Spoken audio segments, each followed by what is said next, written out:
আজ আমরা সূরাতুল কাফিরুন শুরু করতে যাচ্ছি ইনশাআল্লাহ তাআলা, এবং আজই শেষ করব আশা করছি। এটি এমন একটি সূরা যেটার আয়াতগুলো নিয়ে পড়াশোনা করা আমার জন্য সবসময় কিছুটা আতঙ্কের। মূলত এর সাধারণ বাচনভঙ্গি কিংবা পুনরাবৃত্তির পূর্ণ ভাষা। আবার মাঝে মাঝে আল্লাহর কিতাব যতই সাধারণভাবে বর্ণিত বলে মনে হোক না কেন, আমাদের গভীরভাবেই পর্যবেক্ষণ করতে হয়, সামর্থ্য অনুযায়ী বোঝার চেষ্টা করতে হয়, এবং সাথে সাথে যুগ যুগ ধরে যে সকল আলেম ওলামারা এর আয়াতসমূহ নিয়ে গবেষণা করে গেছেন ও এগুলো থেকে প্রাপ্ত শিক্ষা বর্ণনা করে গেছেন, তাদের কাজগুলো থেকে সাহায্য নিতে হয়। আর আসলে আমি সূরাটির কাজ অনেক দিন বন্ধ রেখেছিলাম, তাই আলহামদুলিল্লাহ এই দার্স আমার জন্য ভালো একটা সুযোগ, যাতে করে পুনরায় এটার কাজে আবার ফিরে যেতে পারি। নিজের গবেষণা আবারও শুরু করতে পেরেছি, আর অতীতের মুফাসসিরদের কাজগুলো এই সুযোগে ভালো করে দেখে নিয়েছি। এই সূরাকে কেন্দ্র করে এখন আমার অসংখ্য নোট নেওয়া হয়ে গেছে বলা যায়, যেগুলো আপনাদের সাথে শেয়ার করতে চাই। তবে আমার বিবেচনায় এই নোটগুলো থেকে বাছাইকৃত অংশ সহজ ও সরল ভাষায় আপনাদের জন্য উপস্থাপন করাই উত্তম। কেননা যদি সেগুলো হুবাহু সামনে নিয়ে আসি তাহলে আপনাদের বুঝতে সমস্যা হতে পারে। এগুলো কিছুটা জটিল সাহিত্যিক আলোচনা, এবং সাথে ভাষাগত পর্যবেক্ষণগুলো আসলেই জটিল। আমি এই নোটগুলো পুনরায় সংকলন করেছি এবং সাথে সাথে সংক্ষেপণ এবং সরলভাবে উপস্থাপনের চেষ্টাও করেছি, যাতে ভাষা বুঝতে সমস্যা না হয়। এজন্যই কিছুটা সময় লেগেছে। অবশ্যই লক্ষ্য রেখেছি যাতে সূরাটির সঠিক মেসেজ কোনোভাবেই বিকৃত না হয় এবং পূর্ববর্তী আলেমদের ট্র্যাডিশন অক্ষুণ্ণ থাকে। তো প্রথমে জেনে নেই এই সূরাটির সাথে এর আগের সূরার সম্পর্ক, অর্থাৎ সূরাতুল কাউসারের সম্পর্ক, যার তাফসির আমরা বিগত সপ্তাহে সম্পন্ন করেছি। সূরা কাউসারে কাফিরদের রাসূলুল্লাহ সাল্লাল্লাহু আলাইহি সাল্লামকে অপমান করা নিয়ে আলোচনা করা হয়েছিল। তারা রসুলকে বলেছিল বাতারা মুহাম্মদ। তাদের এই কথাবার্তার জবাব আল্লাহ আযজা ওয়াজাল্লা দিয়েছেন শেষ আয়াতে, ইন্না শানি আকা হুয়াল আবতার। যখন তারা আপনাকে তিরস্কার করেছে, আল্লাহ আযজা ওয়াজাল্লা রাসূলকে সে অধিকার দিয়েছেন যাতে তিনিও তাদের কিছু বলতে পারেন। তবে তাদের অপমান করার পরিবর্তে আল্লাহ তাদের জন্য রাসূলকে যে শব্দটা দিচ্ছেন সেটা হলো আল কাফিরুন। শুরু থেকেই দেখুন, এখানে শুধু ইয়া আইয়ুহাল কাফিরুন বলা হয়নি, বলা হয়েছে কুল ইয়া আইয়ুহাল কাফিরুন। মানে রাসূলকে আল্লাহ তাআলা এখন থেকে সরাসরি কাফির বলতে বলেছেন। কাফিররা রাসূলুল্লাহকে যা বলে অপমান করেছিল আবতার, আল্লাহ বিনিময়ে তাদের যা বলতে বললেন আল কাফির।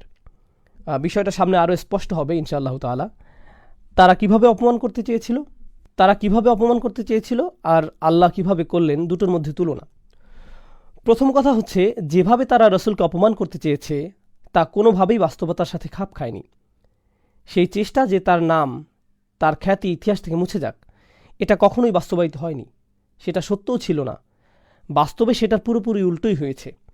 তার নামের চর্চা বিচার দিবস পর্যন্ত চলমান থাকবে সাল্লাল্লাহু আলাইহি ওয়াসাল্লাম। তো তারা যে নাম রাসূলকে দিয়েছিল সেটা থেকে তিনি বহু দূরে। অন্যদিকে তাদের যে নাম দেয়া হলো আল কাফিরুন পরিপূর্ণভাবে মিলে যায়। আরেকটা পার্থক্য হচ্ছে, কাফিররা রাসূলুল্লাহকে তার কোনো চরিত্র, আচরণ কিংবা তার কৃত কোনো কাজ নিয়ে হাসি ঠাট্টা করেনি, কারণ এসব বিষয়ে সমালোচনার জায়গা ছিল না। কিন্তু কাফির যে নাম আল্লাহ তাদের দিয়েছেন সেটা তাদের কর্মের সাথে জড়িত, যেটার জন্য বাস্তবেই তারা অভিযুক্ত। কাফির, যেটা সাধারণ অর্থ আমরা করি অবিশ্বাসী, এবং সেই দোষে তারা আসলেই দুষ্ট ছিল। এটা বাস্তবেই এমন কাজ যা মূলগতভাবে নিন্দনীয়। দ্বিতীয়টি হচ্ছে, সূরার শেষে যখন আল্লাহ বলছেন ইন্না শানি আকা হুয়াল আবতার, তিনি তাদেরকে বলছেন শত্রু। আর শানিয়া বলতে আমরা খুবই নিকৃষ্ট শত্রু বুঝি। এখন আমাদেরকে আল্লাহ থেকে জানানো হচ্ছে রাসূলুল্লাহ সাল্লাল্লাহু আলাইহি সাল্লামের শত্রু আসলে কারা, যারা কুফুরের উপর অবিচল রয়েছে, যদিও বছরের পর বছর ধরে তাদের সত্য দিনের পথে ডাকা হচ্ছে, যাদের সাথে বছরের পর বছর সুন্দর আচরণ করে যাওয়া হচ্ছে, বছর ধরে সাবধান করা হচ্ছে, কিন্তু কোনোভাবেই তারা মানছে না। শুধু যে সত্য বার্তার বিরুদ্ধে তারা বলছে এমন না, বরং আল্লাহর সম্মানিত বার্তাবাহককেই তারা অপমান করছে। এই মানুষরাই হচ্ছে সবচাইতে বিরুদ্ধবাদী শত্রু। তো এখানে তাদেরকে শানিয়া বলার পরিবর্তে আল্লাহ তাদের বলছেন কাফির, কারণ দুটোর মধ্যে কোনো পার্থক্য নেই।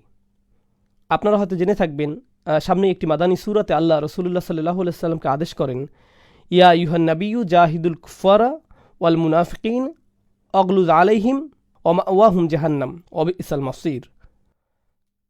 লড়াই করুন, সংগ্রাম করুন এই কাফিরদের বিরুদ্ধে, মুনাফিকদের বিরুদ্ধে, আর তাদের সাথে কঠোর আচরণ করুন। আল্লাহ তার নবীকে বলছেন কাফিরদের সাথে কঠোর হওয়ার জন্য। আমরা শীঘ্রই দেখব কেন তিনি রাসূলকে কাফিরদের সাথে কঠোর হতে বলেছেন। যখন আমরা এই আয়াতটি দেখব, যেখানে রাসূলুল্লাহ যে প্রকৃতিগতভাবে কঠোর নন তা বলা হয়েছে। তিনি খুবই কোমল এবং দয়াশীল। কোরআনে আয়াতের পর আয়াত আছে যেখানে রাসূলুল্লাহ সাল্লাল্লাহু আলাইহি সাল্লাম যে কতটা কোমল তার বর্ণনা করা হয়েছে। এমনকি মাক্কি সূরাগুলোতেও, যে আয়াতগুলো এই মাদানী আয়াতগুলোর পূর্বে নাজিল হয়েছে, সেখানেও দেখা গেছে রাসূলুল্লাহ কাফিরদের সাথে খুবই কোমল সুরে কথা বলছেন। উপরে যে আয়াতটির কথা বলা হচ্ছে সেটি নিঃসন্দেহে অবিশ্বাসীদের প্রতি নাজিল হওয়া কোরআনের সবচাইতে কঠিন আয়াতগুলোর একটি। খুবই শক্তিশালী আয়াত, যেখানে রাসূলকে কাফিরদের সাথে কঠোর হতে বলা হচ্ছে। আরেকটি বিষয় হচ্ছে, এই কাফিররা এরা বিশ্বাসীদের থেকে সংখ্যায় অনেক বেশি, শক্তিতেও তাদের থেকে অনেক বেশি, রাজনৈতিকভাবে তারা উপরে, সামাজিক অবস্থার দিক দিয়েও তারা উপরে। আর তাই এই অবস্থার পরিপ্রেক্ষিতে যখন তারা রাজনৈতিক ও সামাজিকভাবে ঊর্ধ্বে এবং একই সাথে রাসূলুল্লাহর বংশধর আর এগোচ্ছে না, তারা নিজেদেরকে খুবই শক্তিশালী অবস্থায় আর রাসূলকে দুর্বল অবস্থায় প্রতীত ধরে নিচ্ছে। তারা ভাবছে যে তাদের এই অবস্থায় সহজেই তারা তাকে চাপ প্রয়োগ করতে পারবে। এই অবস্থায় রাসূল কিছুটা ছাড় দিতে বাধ্য হবেই। তাই তারা রাসূলুল্লাহকে প্রস্তাব দেয়, যা আপনারা আগে হয়তো শুনেছেন, যে তুমি 1 বছর আমাদের সাথে কুফর অবলম্বন করবে, আমরা পরের বছর ইসলাম পালন করব। অন্যভাবে বললে 1 সিজন শিরক চলবে আর পরের সিজন ইসলাম, তারপর আবার, অর্থাৎ দেয়া নেয়া চলবে। অথবা আমরা তোমাকে কিছু ধন সম্পদ এটা সেটা দেব, আমাদেরকে ছেড়ে চলে যাও, আমাদের ধর্ম নিয়ে আমাদের থাকতে দাও। মানে এই ধরনের প্রস্তাব তারা রাসূলের প্রতি রাখছিল। তাদের এই ধরনের প্রস্তাবগুলো থেকে দুটো বিষয় বোঝা যায়। এক, তারা বুঝতে পারে যে এই ব্যক্তি সে কখনোই তার কাজ থেকে অব্যাহতি নিবে না, যে পথে সে মানুষদের ডাকতেই থাকবে, আর আমরাও কখনোই তার ডাকে সাড়া দিব না। তাই একমাত্র সমাধান হচ্ছে যেটাকে বলে রাজনৈতিক সমঝোতা। আমরা কিছু ছাড় দেই, তোমরা কিছু ছাড় দাও। আল্লাহ আযজা ওয়া জাল্লা কোরআনে বলছেন, অদ্দু লাউ তুদহিনু ফায়ুদহিনুন। তারা শুধুমাত্র এটাই চায় যে তুমি কিছুটা শিথিল হও, যাতে তারাও কিছুটা শিথিল হতে পারে। অর্থাৎ আমরা কিছুটা ছাড় দিয়ে দেই, তুমি কিছুটা দিয়ে দাও, এতে আমাদের সবারই ভালো হয়, এটাই তারা চায়। অর্থাৎ তারা বুঝতে পারছে যে মুহাম্মদ কখনোই ছাড় দেবে না। অন্ততপক্ষে টুকটাক কিছু বিষয় তার থেকে নেওয়া যেতে পারে, কিছু অংশ হয়তোবা, আর সে কখনোই আমাদের ধর্ম মেনে নেবে না। তো আমরা তাকে একটু আধটু মেনে নিতে অনুরোধ করি। আর জেনে নিন, এটা শয়তানেরও একটা কৌশল। কুরাইশরা শয়তানেরই একটা ক্লাসিক কৌশল অনুসরণ করেছে। আল্লাহ আযজা ওয়া জাল্লা বলেন, ইয়া আইয়ুহাল্লাযীনা আমানু উদখুলু ফিস-সিলমি কাফা ওয়া লা তাত্তাবিউ খুতুওয়াতিশ শাইতান। হে ঈমানদারগণ, যারা বিশ্বাসের দাবি রাখো, পরিপূর্ণ ও যথাযথভাবে ইসলামে প্রবেশ করো, এমন অবস্থায় যে তোমরা শয়তানের পদাঙ্ক অনুসরণ থেকে দূরে। অর্থাৎ ইসলামে প্রবেশ কিন্তু যা পুরোপুরি নয়, সেটা মূলত শয়তানের পদচিহ্নেরই অনুসরণ। শয়তান আপনাদেরকে ইসলাম ছাড়াতে চায় না, সে চায় এর থেকে কিছু অংশ আপনারা ছেড়ে দিন। আরে শুধু এটুকুই তো, ছেড়ে দাও, পরের বার যখন আসবো তখন হয়তো আরেকটু দিব। আমার উস্তাদ বাঁধের উদাহরণ দিতেন। সেই বাঁধ দেখেছেন কখনো, যেটা পানি ধরে রাখে? সেই বাঁধ ধ্বংস করতে হলে আপনাকে পুরো বাঁধে ফাটল ধরাতে হবে না। যেটা করতে হবে শুধুমাত্র একটা চির বা ফাটল ধরাতে হবে। সময়ের সাথে সাথে কি হবে জানেন? সেই ফাটল ধীরে ধীরে বড় হতে থাকবে, যতক্ষণ না পুরো বাঁধটাই ধ্বংস হয়ে যায়। আপনার পুরো বাঁধ নিয়ে চিন্তা করার প্রয়োজন নেই, আপনার শুধুই প্রথম চিরটা ধরানোর প্রয়োজন, বাকিটা নিজে নিজেই হয়ে যাবে। তো এটাই হচ্ছে পরিকল্পনা যা কুরাইশরা করেছিল। যদিও আগের সূরাতে আল্লাহ তাআলা দুটো কাজ করেছিলেন। এক, তিনি তার রাসূলকে এত দিয়েছেন যে তোমরা তাকে কোনো কিছু দিয়েই পটাতে পারবে না। আল্লাহ তার রাসূলকে দিয়েছেন আল কাউসার, ইন্না আ'তাইনাকা আল কাউসার। তো এখন তোমরা তাকে যাই দিতে চাও না কেন, ধন সম্পদ, ক্ষমতা, সম্মান, আল্লাহ তাকে এর চাইতে ঢের বেশি আগেই দিয়ে দিয়েছেন। তোমরা যা কিছু দিতে পারো তা কখনোই আল্লাহ যা দিয়েছেন তার সাথে প্রতিযোগিতা করতে পারবে না। অর্থাৎ তাদের উৎকোচ কোনো কাজে আসছে না, আর ধোপে টিকছে না। তার উপর তোমরা তাকে ভীতও করতে পারবে না, কেননা এর আগের সূরাতেই তার শত্রুদের কি হয়েছিল? ইন্না শানিআকা হুয়াল আবতার। শত্রু ইতিমধ্যেই শেষ। রাসূলকে রক্ষা করার জন্য আল্লাহ আযজা ওয়া জাল্লা নিজেই আছেন। তাই এই মুহূর্তে তোমার ভয় পাবার কিছুই নেই, আর তোমার তাদের কোনো প্রস্তাব বা কথাবার্তায় সাড়া দেওয়ার কোনো প্রয়োজন নেই। তুমি সরাসরি তাদের সামনে যাও আর বলো, ইয়া আইয়ুহাল কাফিরুন, কুল ইয়া আইয়ুহাল কাফিরুন। সূরাটির অবস্থান এক্ষেত্রে খুবই গভীর, আগের সূরাটির সাথে প্রগাঢ় সম্পর্ক। তো এটা অনেকটা এমন যে আল্লাহ তাআলা বলছেন, এখন যখন আমরা তোমার হৃদয়কে আমাদের বাণীগুলো দ্বারা শক্তিশালী করেছি, ওয়া বিকাউলিনা ইন্না আ'তাইনাকাল কাউসার ইন্না শানিআকা হুয়াল আবতার। আমাদের সে সমস্ত পবিত্র বচন যা আমরা তোমাকে দিয়েছি, তাই তুমি তাদের সম্পর্কে ভাবতে যেও না আর তাদের দিকে ঘুরেও তাকাবে না। তোমার তাদেরকে নিয়ে চিন্তা করার প্রয়োজন নেই যে তারা কেমন প্রতিক্রিয়া দেখাবে। ফাকুল ইয়া আইয়ুহাল কাফিরুন লা আ'বুদু মা তা'বুদুন। এতক্ষণ শুধুমাত্র আগের সূরার সাথে সম্পর্কিত আলোচনা আমরা শুনেছি। এখন এই সূরার ভূমিকামূলক কিছু কথাবার্তা আমরা শেয়ার করব। তারা কিছুটা ছাড় দিতে চেয়েছিল, রাসূলের কথা সামান্য হলেও মেনে নিতে চেয়েছিল, কিন্তু আল্লাহ ঠিকই তাদের আল কাফিরুন বলছেন। আল্লাহ তাদের আপোষকারী বলেন নাই, আপোষের চেষ্টারত দলও বলেননি, এমনকি মুশরিকুনও বলেননি। এই সূরাতে তিনি তাদেরকে সরাসরি কাফিরুন বলেছেন। এটা খুবই গুরুত্বপূর্ণ বোঝার জন্য। যারা অস্বীকার করেছে, কোরআনে তাদেরকে সাধারণত আল্লাযীনা কাফারু বলা হয়।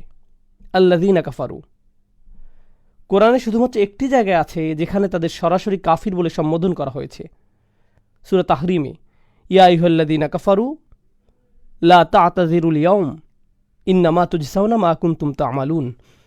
ইনশাআল্লাহ যখন আমরা কোনো সময় ওই আয়াতের ব্যাখ্যায় পৌঁছব, আমরা বুঝব যে এভাবে শুধুমাত্র তাদেরকে পরকালে বিচার দিবসে সম্বোধন করা হয়েছে। যদিও এই বিষয়ে আলেমদের ইজমা নেই যে আল্লাহই তাদের সাথে সরাসরি কথা বলছেন, কেননা কোরআনের অন্যান্য জায়গায় আল্লাহ তাআলা বলছেন ওয়ালা ইয়াতাকাল্লামুল্লাহু ইয়াওমাল কিয়ামাহ, পুনরুত্থান দিবসে আল্লাহ তাদের সাথে কথা বলবেন না। অর্থাৎ এমনকি শেষ বিচারে যখন সরাসরি বলা হবে তোমরা যারা অবিশ্বাস করছো, হয়তো এভাবে সম্বোধন আল্লাহ নন বরং ফেরেশতারা করবেন। তবে এই সূরাতে আল্লাহ আযজা ওয়া জাল্লা তাদের সাথে কথা বলছেন না, তিনি তার বার্তাবাহককে তাদের সাথে কথা বলতে বলছেন।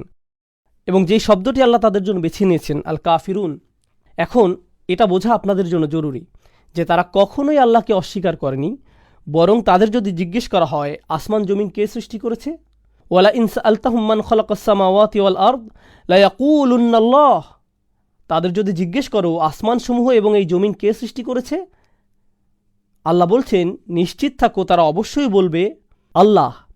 হ্যাঁ, এই মুশরিকরাই বলবে আল্লাহ। কুফর বলতে বোঝায় আমি আল্লাহকে অস্বীকার করছি, কিন্তু শিরক বলতে বোঝায় আমি আল্লাহকে অস্বীকার করছি না, তবে তার সাথে আরও পার্টনার আছে এমন বিশ্বাস রাখছি। আপনারা নিশ্চয়ই এসবের সংজ্ঞা জেনে থাকবেন। তো তারা যে অপরাধ করেছে আমরা সেটাকে শিরক বলেই জানি, কিন্তু আল্লাহ তাদের এই সূরাতে বলছেন আল কাফিরুন। জি হ্যাঁ, লক্ষ্য করুন, স্পষ্ট পার্থক্য বিদ্যমান। আল্লাহ বলেননি ইয়া আইয়ুহাল মুশরিকুন, আর যদিও তারা আপোষ করতে চাচ্ছিল, তারপরেও আল্লাহ এমন কঠিন শব্দ ব্যবহার করেছেন যারা পরিত্যাগ করে, যারা অস্বীকার করে। কেন এই শব্দের ব্যবহার? চমৎকার প্রশ্ন, যেটার উত্তর আমরা সামনে আলোচনার চেষ্টা করব ইনশাআল্লাহ তাআলা। প্রথমে যে বিষয়টি আমাদের সামনে আনা প্রয়োজন, এই প্রস্তাবগুলো রাসূলের কাছে কারা নিয়ে আসছিল? রাসূলুল্লাহ সাল্লাল্লাহু আলাইহি সাল্লামের নিকট এগুলো নিয়ে আসছিল আসওয়াদ বিন আব্দুল মুত্তালিব, উমাইয়া ইবনে খালফ, ওয়ালিদ ইবনে মুগীরা, আস ইবনে ওয়াইল, যারা ছিল কুরাইশদের লিডার।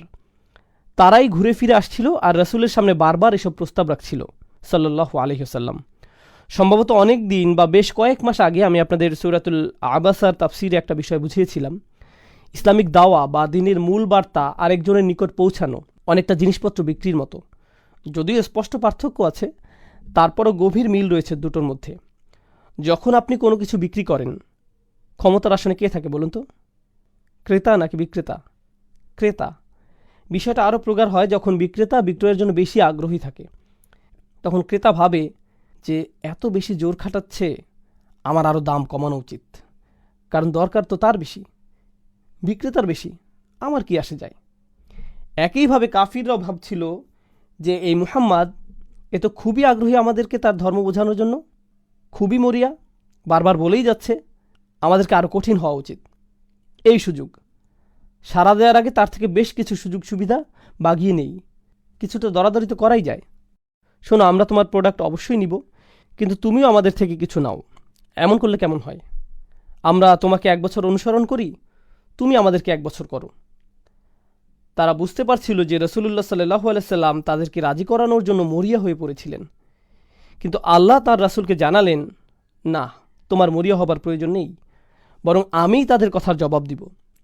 তুমি বরং তাদেরকে বলো যা আমি তোমাকে বলতে বলেছি। কুল ইয়া আইয়ুহাল কাফিরুন। এখানে আল কাফিরুন শব্দটা ইসম রূপে ব্যবহার করা হয়েছে। আল্লাযীনা কাফারু বলা হয়নি, যার অর্থ হচ্ছে তারা যারা অবিশ্বাস করেছে, বরং আল কাফিরুন হচ্ছে একটি বিশেষ্য ইসম, যেটাকে নির্দিষ্টভাবে ইসমে ফাইল বলে। অর্থাৎ যাদের এখন অবিশ্বাস করতে দেখা যাচ্ছে, আগামী দিনগুলোতেও তারা অবিশ্বাস করে যাবে এবং অতীতেও তারা অবিশ্বাস করে আসছিল। অন্যভাবে বললে আল্লাহ এখানে তাদের কথা বলছেন যারা কখনো পরিবর্তিত হবে না। তোমরা রীতিমতো অন্তরে কুফর প্রতিষ্ঠা করে ফেলেছ, কোনো উপায় আর বাকি রাখুনি যে তোমরা এখন পাল্টাবে। আর এই ব্যাপারে নিশ্চয়তা কে দিচ্ছেন? এটা রসুল নয় যিনি এর নিশ্চয়তা দিচ্ছেন, বরং আল্লাহ নিজে এর নিশ্চয়তা দিচ্ছেন। তাই তাদের আল কাফিরুন বলে ডাকছেন। এখন বুঝতে পারছেন? যখন আল্লাহ বলছেন ইয়া আইয়ুহাল্লাযীনা কাফারু, এর অর্থ দাঁড়ায় তোমরা যারা অবিশ্বাস করেছ, অর্থাৎ অতীতে। সম্ভাবনা আছে যে তারা ভবিষ্যতেও করতে পারে, তবে নাও করতে পারে। কিন্তু যখন আল্লাহ তাদেরকে বলছেন আল কাফিরুন, এর দ্বারা চিরকালের জন্য তাদের ভাগ্য নির্দিষ্ট হয়ে গিয়েছে, চিহ্নিত হয়ে গিয়েছে যে তাদের আর পরিবর্তন হবার নয়, কোনো আশা নেই। যার দ্বারা আরও একটি গুরুত্বপূর্ণ প্রশ্নের উত্তর পাওয়া যায়। এই সূরাটি সকল কাফিরদের উদ্দেশ্য করে বলা হয়নি, বরং নির্দিষ্ট একদল কাফিরদের উদ্দেশ্যে বলা হয়েছে, যাদের ইসলাম গ্রহণের জন্য সবচাইতে সেরা সুযোগ দেয়া হয়েছিল। আর জেনে এখন কেন আমি সর্বোচ্চ সেরা সুযোগ বলছি? যখন কেউ কাউকে দিনে আমন্ত্রণ জানায়, তার জন্য এটাই ইসলামে আসার একটি সুযোগ, যদিও এটা নির্ভর করে যে তাকে কেমন ভাষায় ইসলাম বোঝানো হচ্ছে। যে ইসলাম জানাচ্ছে তার কথা আল্লাহ কতটুকু বরকত দিয়েছেন, চারপাশের পরিবেশ, সাথে যিনি আমন্ত্রণ জানাচ্ছেন তার চরিত্র অনেক জরুরি। কেননা কারো কথাবার্তা যতই ভালো হোক না কেন, তার চরিত্রের সাথে কথার মিল না থাকলে সে কথা ফলপ্রসূ হয় না। এখন আসুন, এই কাফিররা তারা কার দ্বারা দিন ইসলামে আমন্ত্রিত হয়? যে কোনো সাধারণ বক্তা নয়, তাদের দিনে দাওয়াত দেন স্বয়ং রসুলুল্লাহ সাল্লাল্লাহু আলাইহি সাল্লাম। আর এক্ষেত্রে তারা কার চরিত্র সামনে পায়? বছরের পর বছর ধরে তারা চরিত্র দেখেছিল, শুধু বছর নয়, আসলে তারা তাকে জেনেছিল সমগ্র জীবন ধরে, তার জন্মের পর থেকেই। আল্লাহ বলেন ওয়ামা সাহিবুকুম বিমাজনুন, সাহিব তাকে বলে যে কিনা আপনার সাথে সবসময় ছিল, সমগ্র জীবন ধরেই ছিল। অর্থাৎ তারা তার চরিত্র সামনে থেকে দেখেছে, তার কথাবার্তা বেশ সরাসরি শুনেছে, যার মানে দাঁড়ায় এর চাইতে ভালোভাবে ইসলামে আমন্ত্রণ, এর চাইতে ভালো দাওয়া কোনোভাবেই হতে পারে না। রাসূলুল্লাহ সাল্লাল্লাহু আলাইহি সাল্লামের চাইতে কোনো ভালো দায়ী কখনোই হবে না। আর তিনি তার সর্বোচ্চ চেষ্টাটা তোমাদের জন্য করেছেন, অথচ তোমরা এক চুল পরিমাণও পরিবর্তিত হওনি। এখান থেকে স্পষ্ট হয় আল্লাহর কথা অনুযায়ী তোমরা এমন অবস্থায় আছো যেখান থেকে আর কোনো কিছুই আশা করা যায় না। শুধুমাত্র একভাবেই এখন তোমাদের বর্ণনা করা যায়, আর সেটা হচ্ছে ইয়া আইয়ুহাল কাফিরুন। এবং এই জন্যই আমরা এভাবে পাচ্ছি কুল ইয়া আইয়ুহাল কাফিরুন। ও এখন আপনাদের কাছে ব্যাখ্যা করিনি যে কেন আল্লাহ শিরক শব্দের পরিবর্তে কুফর শব্দটি এখানে ব্যবহার করেছেন। কেননা তারা মূলত যেটা করেছিল সেটা শিরক। তবে এত বছর ধরে যখন তারা বারবার এই শিরক ছাড়তে অস্বীকার করে যাচ্ছে, এই অস্বীকার, বর্জন, প্রত্যাখ্যান, আপনারা জানেন এই শব্দগুলো কি? কুফর। যখন আপনি এভাবে প্রত্যাখ্যান করছেন, এটাই কুফর। কাফির শব্দের আরেকটি অর্থ হলো, এটা মজার, যখন আল্লাহ কোরআনে কুফর শব্দ ব্যবহার করছেন, তখন তিনি কিসের কুফরের কথা বলছেন? কিসের অবিশ্বাস বা অস্বীকারের কথা বলছেন? ফামাই ইয়াকফুর বিল্লাহ, যে কেউ যে আল্লাহকে অবিশ্বাস করে, আল্লাযীনা ইয়াকফুরুনা বিআয়াতিল্লাহ ওয়া বিরুসুলিহি, যে কেউ যে অবিশ্বাস করে আল্লাহকে আর আয়াতসমূহকে, বা পরকালীন বিচার দিবসকে, বা তার প্রেরিত রাসূলদের, অথবা আরও নির্দিষ্টভাবে তার প্রেরিত শেষ রাসূলকে সাল্লাল্লাহু আলাইহি সাল্লাম। তাই যখন বলা হয় যারা অবিশ্বাস করেছ, অবিশ্বাস কিসে? আর এখানে আল্লাহ শুধু বলছেন তারা যারা অবিশ্বাস করেছ, সাথে বলছেন না যে তারা কিসে অবিশ্বাস করেছে। অন্যভাবে বললে এর দ্বারা বোঝায় আগের সকল বিষয়গুলোতে অবিশ্বাস। তোমরা অবিশ্বাস করেছো আল্লাহতে, যদিও তোমরা ভাবছো যে তোমরা বিশ্বাস করো। তোমরা ভাবো যে তোমরা কাবার চারপাশে আল্লাহর ইবাদত করছো, কিন্তু সত্যিকার অর্থে বললে তোমরা আল্লাহতে আসলে বিশ্বাস রাখো না। তোমরা এই রাসূলে অবিশ্বাস করছো সাল্লাল্লাহু আলাইহি সাল্লাম। তোমরা অবিশ্বাস করছো সকল আয়াতসমূহে যা তোমাদের নিকট আসছে। তোমরা নিজেদের সেই সচেতনতা যা নিয়ে তোমরা জন্ম হয়েছ সেটাকেও অবিশ্বাস করছো। হ্যাঁ, সকল মানুষের জন্ম হয়েছিল একটা ফিতরা নিয়ে, সেই ফিতরা নিয়ে যেটা আমাদের সকলের আত্মা জন্ম থেকেই জানে, লা ইলাহা ইল্লাল্লাহ। এটা আল্লাহকে রব হিসাবে স্বীকার করে। আল্লাহ তাআলা সূরা আরাফের 172 নম্বর আয়াতে আমাদের বলছেন, তিনি আমাদের এই প্রশ্ন করেছেন পৃথিবীতে আমাদের আগমনের পূর্বেই। তিনি বলেন আলাস্তু বিরব্বিকুম, আমি কি তোমাদের রব নই? আর আমরা কি বলেছিলাম? ক্বালু বালা শাহিদনা, হ্যাঁ অবশ্যই আমরা সাক্ষ্য দিচ্ছি, অর্থাৎ আমরা শাহাদা উচ্চারণ করেছি এখানে আসার পূর্বেই। মানে এই ইসলাম এটা আপনার মধ্যে আগের থেকেই ছিল, আর আপনি সেটা অস্বীকার করছেন, যেটা আপনার ভেতরে ইতোমধ্যেই বিদ্যমান। বাহিরেরটা অস্বীকার তো দূরের বিষয়, আপনি সেটাও অস্বীকার করছেন যা আছে আপনার ভেতরে, এবং আপনি এটা অস্বীকার করছেন চিরদিনের জন্য। তাই আপনার জন্য নির্বাচিত শব্দ হচ্ছে আল কাফিরুন। তবে আল কাফিরুন শব্দের জন্য এর চাইতেও অধিক শক্তিশালী অর্থ রয়েছে। কুফর শব্দটি আরবিতে শুধুমাত্র প্রত্যাখ্যান বা অস্বীকারের জন্যই না, এটার ব্যবহার হয় নিয়ামতের অস্বীকারের জন্য। যে কোনো অনুগ্রহ অস্বীকার, কুফরানুন নিয়ামাহ আরবিতে এভাবে বলা হয়। যে কোনো অনুগ্রহ এর প্রতি অকৃতজ্ঞতা। তোমরা তো হচ্ছে সেই মানুষ যারা আল্লাহর অনুগ্রহ, তার নিয়ামত পেয়ে যাচ্ছ মূলত ইব্রাহিম আলহিসাল্লামের দুয়ার বদৌলতে। আলহিসাল্লাম, তোমরা গ্রহণ করছো আল্লাযী আত'আমাহুম মিন জু' ওয়া আমানাহুম মিন খৌফ। তোমরা আসহাবুল ফিলের থেকে আশ্রয় পাচ্ছ। তোমাদের যেতে হয় রিহলাতা শীতা ইয় সয়ীফ। তোমরা এই সকল নিয়ামত সর্বক্ষণ ভোগ করছো, এবং সবার উপরে তোমরা পেয়েছো আল্লাহর শেষ নবীকে সাল্লাল্লাহু আলাইহি সাল্লাম। তোমরা পেয়েছো ইব্রাহিমের সেই দোয়ার ফসল, রব্বানা ওয়াবআথ ফীহিম রাসূলাম মিনহুম। হ্যাঁ, এই উপহার তোমরাই পেয়েছো। সমগ্র দুনিয়ার এই লক্ষ কোটি মানুষের ভিড়ে শুধুমাত্র তোমরাই পেয়েছো এই শেষ রাসূলকে। আর তারপরেও তোমরা এতটা অকৃতজ্ঞ, তাই তোমাদের বলা হচ্ছে চিরন্তন অকৃতজ্ঞ। কুল ইয়া আইয়ুহাল কাফিরুন। ইমাম রাজি এই সূরার ব্যাখ্যায় বলেন, রাসূলুল্লাহর ব্যক্তিত্ব কোরআনে যেখানে যেখানে আলোচনা করা হয়েছে, আয়াতগুলো কি ছিল? ফাবিমা রহমাতাম মিনাল্লাহি লিনতা লাহুম। এটা আল্লাহর বিশেষ কৃপা যে আপনি তাদের প্রতি সদয় ছিলেন। বিল মুমিনিনা রাউফুর রহিম। বিশ্বাসীদের প্রতি তিনি সর্বদাই স্নেহশীল, দয়ালু। অমা আরসালনাকা ইল্লা রহমাতাল লিল আলামিন। আমরা তোমাকে বিশ্বাসীদের জন্য রহমত ব্যতীত অন্য কিছু করে পাঠাইনি। এমনকি যখন তিনি তাদের সাথে কথাবার্তা বলতেন, সেখানেও শান্ত থাকার কথা বলা হয়েছে। অজাদিল হুম বিল্লাতি হিয়া আহসান। সেখানেও শান্ত থাকার কথা বলা হয়েছে। অজাদিল হুম, আর তাদের সাথে বিতর্ক করো, বিল্লাতি হিয়া আহসান, এমন উপায়ে যেটা উত্তম, খুবই চমৎকার উপায়ে। সাধারণ বিতর্কসমূহ শান্ত বা সুন্দরভাবে হয় না। আপনারা যদি কখনো বিতর্ক দেখে থাকেন, এগুলো কুৎসিত বা নোংরা পর্যায়ে চলে যায়। আর রাসূলকে নির্দেশ দেওয়া হলো, যদি আপনি তাদের সাথে বিতর্ক করেন, সেটা করুন খুবই সুষ্ঠু সুন্দর উপায়ে। সাল্লাল্লাহু আলাইহি সাল্লাম, এ কেমন দয়ার নমুনা তার সকল দাওয়াতি কর্মকাণ্ডে। ওয়া আনযির আশীরাতাকাল আকরাবিন। তোমার পরিবারের সবচাইতে কাছের মানুষদের সতর্ক করো। আর হ্যাঁ, দিনে আমন্ত্রণের ক্ষেত্রে সবচাইতে কঠিন পরীক্ষা হয় নিজের পরিবারের ক্ষেত্রে। চাচা মামারা বা নিজ গোত্রের মানুষরাই বেশি সমস্যার হয়, তারাই শত্রু হয়ে যায়। কুল্লা আসআলুকুম আলাইহি আজর ইল্লাল মাওয়াদ্দাতা ফিল কুরবা। সুবহানাল্লাহ, রাসূলকে বলা হচ্ছে, আমি তোমার কাছে কোনো প্রতিদান চাই না, শুধু এটাই চাই যে তুমি তোমার কাছের মানুষদের ভালোবাসবে। আমি চাই যে তুমি তোমার আত্মীয় স্বজনদের সাথে ন্যায় করবে। মূলত সে সময় যে অন্যায়টা আরবে বেশি হতে দেখা যেত, ইয়া আইয়ুহার রসুল বাল্লিগ মা উনজিলা ইলাইকা মির রব্বিক।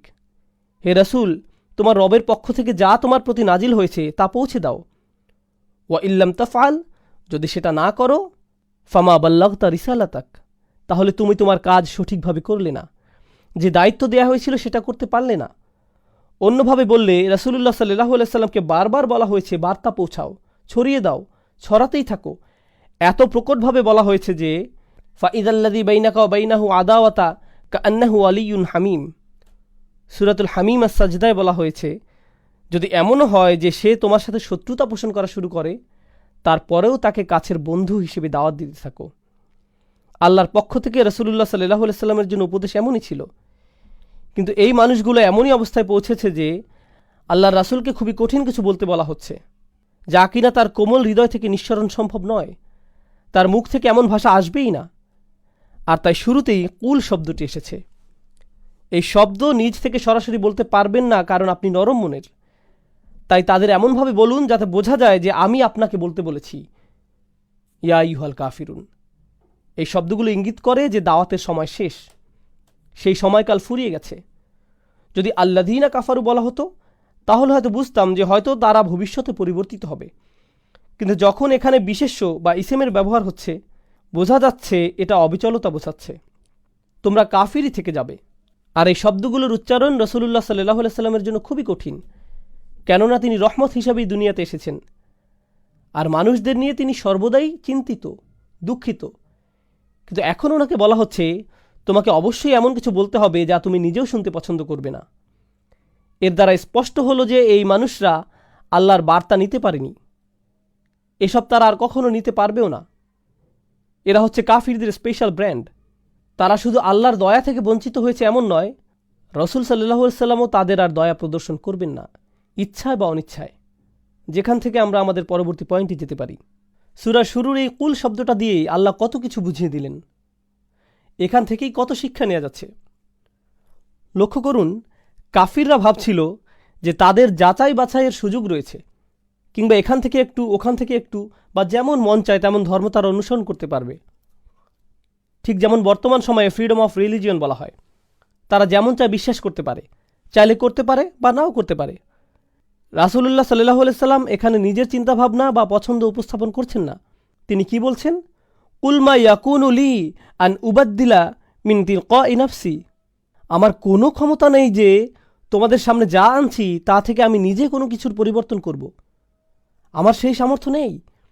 আমি তো আমার নিজের চিন্তাভাবনা তোমাদের সামনে রাখছি না, শুধুমাত্র আল্লাহর বার্তা তোমাদের সামনে রাখছি। অন্যভাবে বললে, তোমরা ভাবছো যে এই দিন থেকে কমানো বা বাড়ানো সম্ভব, তাই আমাকে কমাতে বাড়াতে বলছো। মনে করছো এটা আমার সিদ্ধান্ত, তাই 1 বছর তোমাদেরটা মানবো আর তোমরা আমার দিন 1 বছর মানবে এমন বলছো। আল্লাহ বলছেন তুমি তাদের সাথে কথা বলবে না। আমি বলবো কুল, আল্লাহ তাদের কথার জবাব দিবেন, তাদের বুঝিয়ে দিবেন যে এই দিনের সিদ্ধান্ত নেওয়ার কোনো ক্ষমতা রাসূলের নেই, সকল ক্ষমতা আল্লাহর। রাসূল তো শুধু যোগাযোগের মাধ্যম, আর এজন্যই তাকে রসুল বা বার্তাবাহক বলা হচ্ছে সাল্লাল্লাহু আলাইহি ওয়াসাল্লাম। রাসূলগণ তো কখনো সিদ্ধান্ত নিতে পারেন না, তারা শুধু বার্তা পৌঁছান। হুকুমের ক্ষমতা, ইনিল হুকমু ইল্লা লিল্লাহ, সিদ্ধান্ত, নেতৃত্ব, আদেশ শুধুমাত্র আল্লাহর থেকে। কাফেরদের প্রতি এই ইঙ্গিত দেয়া হয়েছে কুল শব্দটি দ্বারা। তাদের সাথে আপোষ করার কোনো সুযোগ নেই, আল্লাহ সেটা করেন না। আর তারপর আমরা কথা বলেছি সেই বিষয়গুলো সম্পর্কে যেগুলোতে তারা অবিশ্বাস করেছিল। এখন আমরা, যদিও আমি এটা আগেও বলেছিলাম, আবারও প্রশ্নটি করছি, এই সূরা কাদের নিয়ে আলোচনা করছে? ভালোভাবে বুঝুন বিষয়টি। এই সূরা সকল কাফিরদের নিয়ে নয়, যে কোনো কাফিরকে এটা নিয়ে নয়, যে কোনো কাফিরকে নিয়ে এটা নয়, ইহুদি নাসারাদের নিয়ে নয়, আমার আপনার প্রতিবেশী যে কোনো কাফিরকে নিয়ে এখানে আলোচনা করা হচ্ছে না। এখানে আলোচনা হচ্ছে বিশেষভাবে, সুনির্দিষ্টভাবে সেই মানুষদের দলটি সম্পর্কে যারা আল্লাহর নেয়ামত জেনে বুঝে গ্রহণ করে, আল্লাহর প্রেরিত শেষ রসুলকেও তারাই পায়, তাকে সামনে থেকে দেখে, তার বহনকৃত শেষ আসমানি কিতাব তারা মুখ থেকেই তার শুনতে পায়, তার বহনকৃত শেষ আসমানি কিতাব তারা তার মুখ থেকেই শুনতে পায়। আর এত কিছুর পরেও, বছরের পর বছর চেষ্টা শেষে, আল্লাহর এত নিয়ামত গ্রহণের পরেও তারা কাফিরই থেকে যায়, অস্বীকার করে। তাদের জন্যই এই সূরাতে এই টাইটেল বরাদ্দ করা হয়েছে। আমি আপনাদের বিষয়টি এত জোরালোভাবে কেন বোঝাচ্ছি? কারণ বর্তমান সময়ে আমরা এতটাই উদাসীন হয়ে পড়েছি এই কোরআন নিয়ে, কাকে বলা হচ্ছে, কি বলা হচ্ছে না বুঝেই যাকে তাকে আমরা এই যে কোনো সূরার টার্গেট বানিয়ে দিচ্ছি। আমরা ধরে নিচ্ছি যে অমুক সূরাটি আসলে তমুকের জন্য, নিজের জন্য ভালোভাবে জানাই হয়নি। একজন অমুসলিমের সাথে দেখা হলো, কুল ইয়া আইয়ুহাল কাফিরুন লা আ'বুদু মা তা'বুদুন। আসলে ব্যাপারটা এত সরল না। আমরা আল্লাহর দ্বীনের এত সোজাসাপটা ব্যাখ্যা দাঁড় করাতে পারি না। বিশেষ করে আল্লাহর কিতাবের ক্ষেত্রে আমাদের অনেক বেশি সাবধানতা অবলম্বন করা প্রয়োজন। কিভাবে সেটার প্রয়োগ করা যায়, কার উপর প্রয়োগ করা যায়, খুবই ভালোভাবে জেনে নেওয়া উচিত। পুরোপুরি নিশ্চয়তা জরুরি। আলেমরা এ ব্যাপারে জোরালোভাবে বলেছেন, মখসুস আল মুখাতিবে কাফারা মখসুস কদ আলিম আল্লাহ মিনহুম ইন্নাহুম কানু লা ইউমিনুন। জামাখশারি, শাওকানিদের মন্তব্য দেখতে পারেন আপনারা চাইলে। এই কাফিররা ছিল নির্দিষ্ট কিছু কাফির, এবং আল্লাহ জানতেন যে এরা কখনোই মানবে না, বিশ্বাস করবে না। অন্যভাবে বললে শুধুমাত্র আল্লাহই জানেন যে তারা ভবিষ্যতেও পরিবর্তিত হবে না। অর্থাৎ আপনার কোনোই অধিকার নেই যে আপনি এই কাফির শব্দটি যত্রতত্র ব্যবহার করেন। চাইলে এই শব্দটি আপনি যে কারো দিকে ছুড়ে দিতে পারেন না। ইনশাআল্লাহ তাআলা সামনে যখন আমরা মাদানী সূরাগুলোতে কিভাবে কারো সমালোচনা করতে হয় সেই বিষয়ে আলোচনা করব, তখন বিষয়টি নিয়ে বিস্তারিত আলোচনা করা যাবে। আচ্ছা, এখানে উল্লেখিত কুফরের প্রেক্ষাপট বলতে আমি আপনাদের শুধুমাত্র একটি কারণ আপনাদের সামনে এনেছি, যেটা হচ্ছে তুমি আমাদের দেবতাদের 1 বছর ইবাদত করো, আমরা তোমার আল্লাহর 1 বছর ইবাদত করব। না'বুদু ইলাহাকা সানাহ ওয়া তা'বুদ ইলাহানা সানাহ। আমরা তোমার ঈশ্বরের 1 বছর ইবাদত করি, আর পরের বছর সবাই একত্রে করব। যাই হোক, যেটা বোঝাতে যাচ্ছি, এখানে তাদের প্রস্তাবনা অনুযায়ী 1 বছর শিরক আর 1 বছর ইসলাম চলুক, এমনটা তারা যাচ্ছে। অর্থাৎ এখানে দুইটি প্রস্তাব আর 2টি প্রত্যাখ্যান দেখা যাচ্ছে। আপনারা হয়তো লক্ষ্য করেছেন সূরাটিতে আয়াতগুলোর কিভাবে পুনরাবৃত্তি হয়েছে। প্রথমে একবার ওয়ালা আনতুম আবিদুনা মা আ'বুদ, তারপর আরেকবার ওয়ালা আনতুম আবিদুনা মা আ'বুদ। 2টি প্রস্তাব করা হয়েছিল, দুটোই প্রত্যাখ্যিত হয়েছে। ভাষাগতভাবে এই সূরাতেই সেটি দেখানো হয়েছে। যেহেতু তারা 2টি প্রস্তাব করেছিল, 2টি প্রত্যাখ্যান আসলো। অন্যভাবে বললে তারা প্রথমে একটি প্রস্তাব নিয়ে এসেছে, বাতিল করা হয়েছে, পরে আরেকটি নিয়ে এসেছে, সেটিও বাতিল করা হয়েছে। সুবহানাল্লাহ। এটা এমন না যে কোনো কারণ ছাড়াই এই পুনরাবৃত্তি। আমরা আয়াতের এই পুনরাবৃত্তির সুবিধাগুলো নিয়ে আরও সামনে জানব যত আমাদের আলোচনা অগ্রসর হবে। এখানে আরও চমৎকার বিষয় হচ্ছে রাসূলুল্লাহ সাল্লাল্লাহু আলাইহি সাল্লাম কীভাবে এই আয়াতগুলো সামনে এনেছেন। এটা একটা মাক্কি সূরা। মুফাসসিরগণ সূরাটি নাজিলের প্রেক্ষাপট সম্পর্কে বলেছেন, ফাকামা আলা রুউসিহিম ফাকরাআহা আলাইহিম। তিনি বলতে গেলে তাদের মাথার উপরে দাঁড়িয়ে গেলেন, সরাসরি তাদের একেবারে নিকটে চলে আসলেন, যেখানে কুরাইশদের লিডারগণ ছোটোখাটো একটা মিটিংয়ে ছিল। হেঁটে তাদের সামনে আসলেন আর বললেন, ইয়া আইয়ুহাল কাফিরুন। আপনারা বুঝতে পারছেন এর দ্বারা কি বোঝা যাচ্ছে? তিনি তাদের হে আমার গোত্রের মানুষ বা হে কুরাইশ এভাবে ডাকেননি, কিংবা হে মক্কাবাসীরা এভাবেও ডাকেননি। তিনি বলছেন ইয়া আইয়ুহাল কাফিরুন। অন্যভাবে বললে, তোমরা আমাকে পরিত্যাগ করেছ আর আমি তোমাদের পরিত্যাগ করছি। বর্তমান সময়ের পরিভাষায় আমরা হয়তো বলবো, আমি আমার নাগরিকত্ব প্রত্যাখ্যান করলাম, তোমাদের সাথে আমার কিছুই নেই, পুরোপুরিভাবে আমি তোমাদের থেকে নিজেকে দূরে সরিয়ে নিচ্ছি। আচ্ছা, মুসলমানদের কাফিরদের থেকে বা সকল অবিশ্বাসীদের নিজেদের সম্পূর্ণভাবে আলাদা করে ফেলা, এটা তো মূলত প্রকাশ্যে যুদ্ধের ডাক দেওয়ারই নামান্তর। এটাকেই আপনারা বলতে পারেন যুদ্ধের ডাক। তোমাদের সাথে আমার কিছু নেই আর তোমরা সম্পূর্ণরূপে বাতিল, আর আমি এখন থেকে তোমাদের কোনো সম্মানিত নামে ডাকবও না, আমি শুধুমাত্র আল কাফিরুন নামে তোমাদের ডাকব।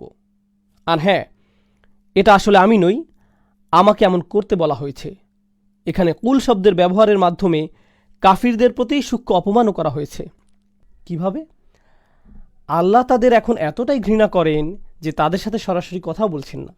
একই সাথে এখানে রাসূলুল্লাহ সাল্লাল্লাহু আলাইহি সাল্লামের জন্য একটা পুরস্কারও রয়েছে। এখন আপনারা এটা নিশ্চয়ই জানেন, কাফিররা সবাই মানত যে রাসূলুল্লাহ সাল্লাল্লাহু আলাইহি সাল্লাম খুবই সত্যবাদী একজন মানুষ। এমনকি যখন তারা ওনাকে মিথ্যাবাদী প্রমাণ করতে চেয়েছে, তখনও তারা ভেতরে ভেতরে ভালোভাবেই সেটা জানত। এগুলো শুধুমাত্র তাদের ষড়যন্ত্রের অংশ ছিল। তারা নিশ্চিত ছিল যে এই মানুষ মিথ্যা বলতে পারেই না। তো যখন তিনি আসলেন আর তাদের আল কাফিরুন বলে সম্বোধন করলেন, তাদের মধ্যে যদি এক বিন্দুও সততা অবশিষ্ট থাকে, সেটা তাদের জন্য খুবই কষ্টের হওয়ার কথা। কারণ এখানে 2 ধরনের মানুষ আছে, তারা আপনাদের অপমান করতে চাইবে। প্রথম ধরনের হচ্ছে তারা যারা সর্বদাই মন্দ ভাষার ব্যবহার করে, মানুষদের অপমান করতে পছন্দ করে, কাউকে ছাড়ে না।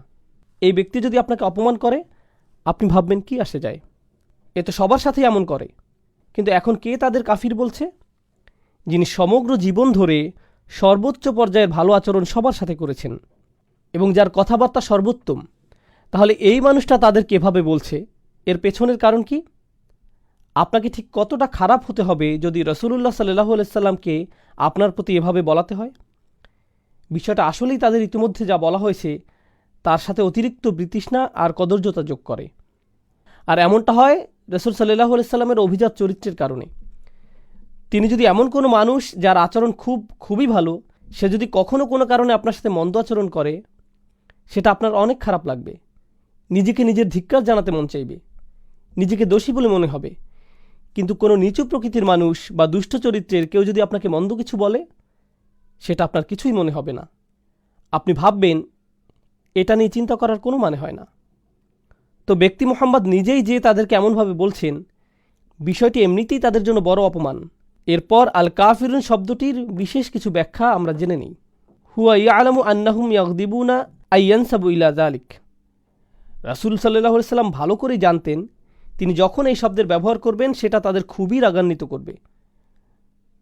দালিল আলা আন্নাহু মাহরুসুন মিন ইনদিল্লাহ ফাহুয়া লা ইয়াবালি বিহিম লা বাতাগাহুম। এটি এমন একটি প্রমাণ যে আল্লাহ এই মুহূর্তে তাদের সন্তুষ্টি অসন্তুষ্টির পরোয়া করেন না। আগে তিনি চাইতেন তাদের সাথে নরম আচরণ হোক। যদি তারা তোমার শত্রু হয়েও আসে তাদের বন্ধু হিসেবে নাও, তাদেরকে নম্র ভাষায় ডাকো। কিন্তু এখন আল্লাহ আর তাদের পরোয়া করেন না, তাই তিনি তাদের প্রতি সর্বোচ্চ কড়া ভাষা ব্যবহার করছেন। অন্যভাবে বললে, এই মানুষদের দিনে আমন্ত্রণের সময় শেষ, আর আপনার দিনে প্রবেশের দরজা যদি বন্ধ হয়ে যায়, এর মানে হচ্ছে আপনার প্রতি রাসূলের দরদও শেষ হয়ে যাবে। রাসূলের দয়া এখন আর আপনার পাশে নেই সাল্লাল্লাহু আলাইহি সাল্লাম। এখন ইয়া আইয়ুহা শব্দটি থেকে বোঝা যাচ্ছে, আরবিতে ইয়া আইয়ুহা শব্দটি সাধারণত দুটি ক্ষেত্রে ব্যবহৃত হয়। প্রথম শব্দটি এটি ব্যবহার হয় আনুষ্ঠানিক প্রয়োগে, যেমন কোনো বাচ্চাকে সম্বোধনের ক্ষেত্রে এটি ব্যবহৃত হয় না। বিশেষ করে ক্লাসিক্যাল আরবিতে বলা হয় ইয়া ওয়ালাদ। যদি বলেন ইয়া আইয়ুহাল ওয়ালাদ, আপনি বাচ্চাটিকে অতিরিক্ত সম্মান, আনুষ্ঠানিকতার সাথে ডাকছেন, যেটা সঠিক নয়। রাসূলকে এই অতিরিক্ত সম্মান ও মর্যাদা দেওয়া হয় যখন আল্লাহ বলেন ইয়া আইয়ুহার রসুল, ইয়া আইয়ুহান নবী, ইয়া আইয়ুহাল মুজাম্মিল। এমনকি বিশ্বাসীদেরও এই সম্মান দেওয়া হয় যখন আল্লাহ বলেন ইয়া আইয়ুহাল্লাযীনা আমানু। কিন্তু এই ইয়া আইয়ুহা শব্দের অন্য ব্যবহার রয়েছে। এর দ্বারা কোনো গুরুত্বপূর্ণ বিষয় ইঙ্গিত করা হয়, অর্থাৎ যে বিষয়ে বলা হচ্ছে সেটি তুচ্ছ নয় বোঝাতে আইয়ুহা শব্দ ব্যবহৃত হয়। আর আনুষ্ঠানিকতা বোঝাতে বা দূরত্ব বোঝাতে অন্যভাবে বললে, আপনি যখন ইয়া ওয়ালাদ বলছেন, শিশুটির সাথে আপনার ঘনিষ্ঠ সম্পর্ক বোঝা যাচ্ছে, আপনি বাচ্চাটির কাছের কেউ বোঝা যাচ্ছে। কিন্তু যদি আপনি ইয়া আইয়ুহাল ওয়ালাদ বলেন, তাহলে এই বাচ্চা ও আপনার মধ্যে দূরত্ব আছে বোঝা যায়। আল্লাহ বলছেন ইয়া আইয়ুহাল কাফিরুন, অর্থাৎ আল্লাহ তাআলা কাফিরদের থেকে নিজেকে দূরে সরাচ্ছেন। আর এই শব্দগুলোতেও হুয়া ইলানু লাকাতিআ, আর এই শব্দগুলোতে আছে তাদের সাথে সকল সম্পর্ক ছিন্ন করার ঘোষণা। এখন আমার তোমাদের সাথে আর কিছু নেই, তোমাদেরও আমার সাথে কিছুই নেই। আর সকল কিছুই সূরাটির প্রথম আয়াতে। আমরা ধারণা করতে পারি হয়তো এগুলো সব আসছে শেষের আয়াতে, লাকুম দীনুকুম ওয়ালিয়া দিন এর ভিতরে। কিন্তু এই শুরুর আয়াতে ইয়া আইয়ুহা এর মাধ্যমে আল্লাহ এই সকল কিছু কাফিরদের জানিয়ে দিচ্ছেন। কাফিরুন শব্দটি দিয়ে তাদের জানিয়ে দিচ্ছেন, কুল শব্দটিতে তাদের জানান দিচ্ছেন সে বিচ্ছেদ ইতিমধ্যেই ঘটে গেছে। সুবহানাল্লাহ। অন্যভাবে যখন আল্লাহ বলছেন তাদের বলুন ইয়া আইয়ুহাল কাফিরুন, আল্লাহর চয়নকৃত এই ভাষাই প্রকাশ করে দেয় আল্লাহ তাআলা কতটা বিরক্ত তাদের উপর যখন তারা তাদের এই প্রস্তাব নিয়ে আসে। তিনি এতটাই বিরক্ত যে তাদের প্রস্তাব না করার পরিবর্তে আল্লাহ তাদের সরাসরি কাফির, প্রত্যাখ্যানকারী বলে সম্বোধন করছেন। বলতে গেলে এগুলো প্রায় আল্লাহর অভিশাপ যা তিনি তাদের প্রতি করছেন। তো এই ছিল আল্লাহর ক্রোধ যা আয়াতের এই শব্দগুলো দ্বারা প্রকাশ পায়। আমরা পরের আয়াতের আলোচনা শুরু করছি। এই আয়াতটি ভালোভাবে বুঝতে হলে আমাদেরকে আরও দুইটি বিষয় জেনে নিতে হবে। প্রথমটি হচ্ছে ইবাদা। আমি এ ব্যাপারে খুব সংক্ষেপে বলবো, কেননা এই সম্পর্কে অন্যান্য জায়গায় অনেকবার বলেছি। এখানে সংক্ষেপে আগেরগুলোই মনে করিয়ে দিচ্ছি। ইবাদতের ভেতরের বিষয়গুলো বুঝতে হলে আমাদেরকে যেই ধারণাগুলো পরিষ্কার রাখতে হবে, ইবনে তাইমিয়া এই ব্যাপারে 5টি বিষয়ের কথা উল্লেখ করেছেন। আর আমি মনে করি এটি একটি চমৎকার সংজ্ঞা। আল্লাহর বান্দা হতে হলে, আল্লাহর গোলাম হতে হলে আপনাকে 5টি শর্ত পূরণ করতে হবে। আল্লাহর দাসত্ব কবুল করতে, ইতাআত, দাসত্ব পুরোপুরি মেনে নিতে হবে। যদি এমন হয় যে আপনাকে আল্লাহর দাসত্ব মেনে নিতে হচ্ছে, সাথে অন্য কোনো কিছুর দাসত্ব মেনে নিতে হচ্ছে, তাহলে আল্লাহর দাসত্ব আপনাকে প্রথমে কবুল করতে হবে। আপনি আল্লাহর সৃষ্ট কোনো কিছুর কথা মেনে নিতে পারবেন যদি আপনি একই সাথে আল্লাহর দাসত্ব মেনে নেন।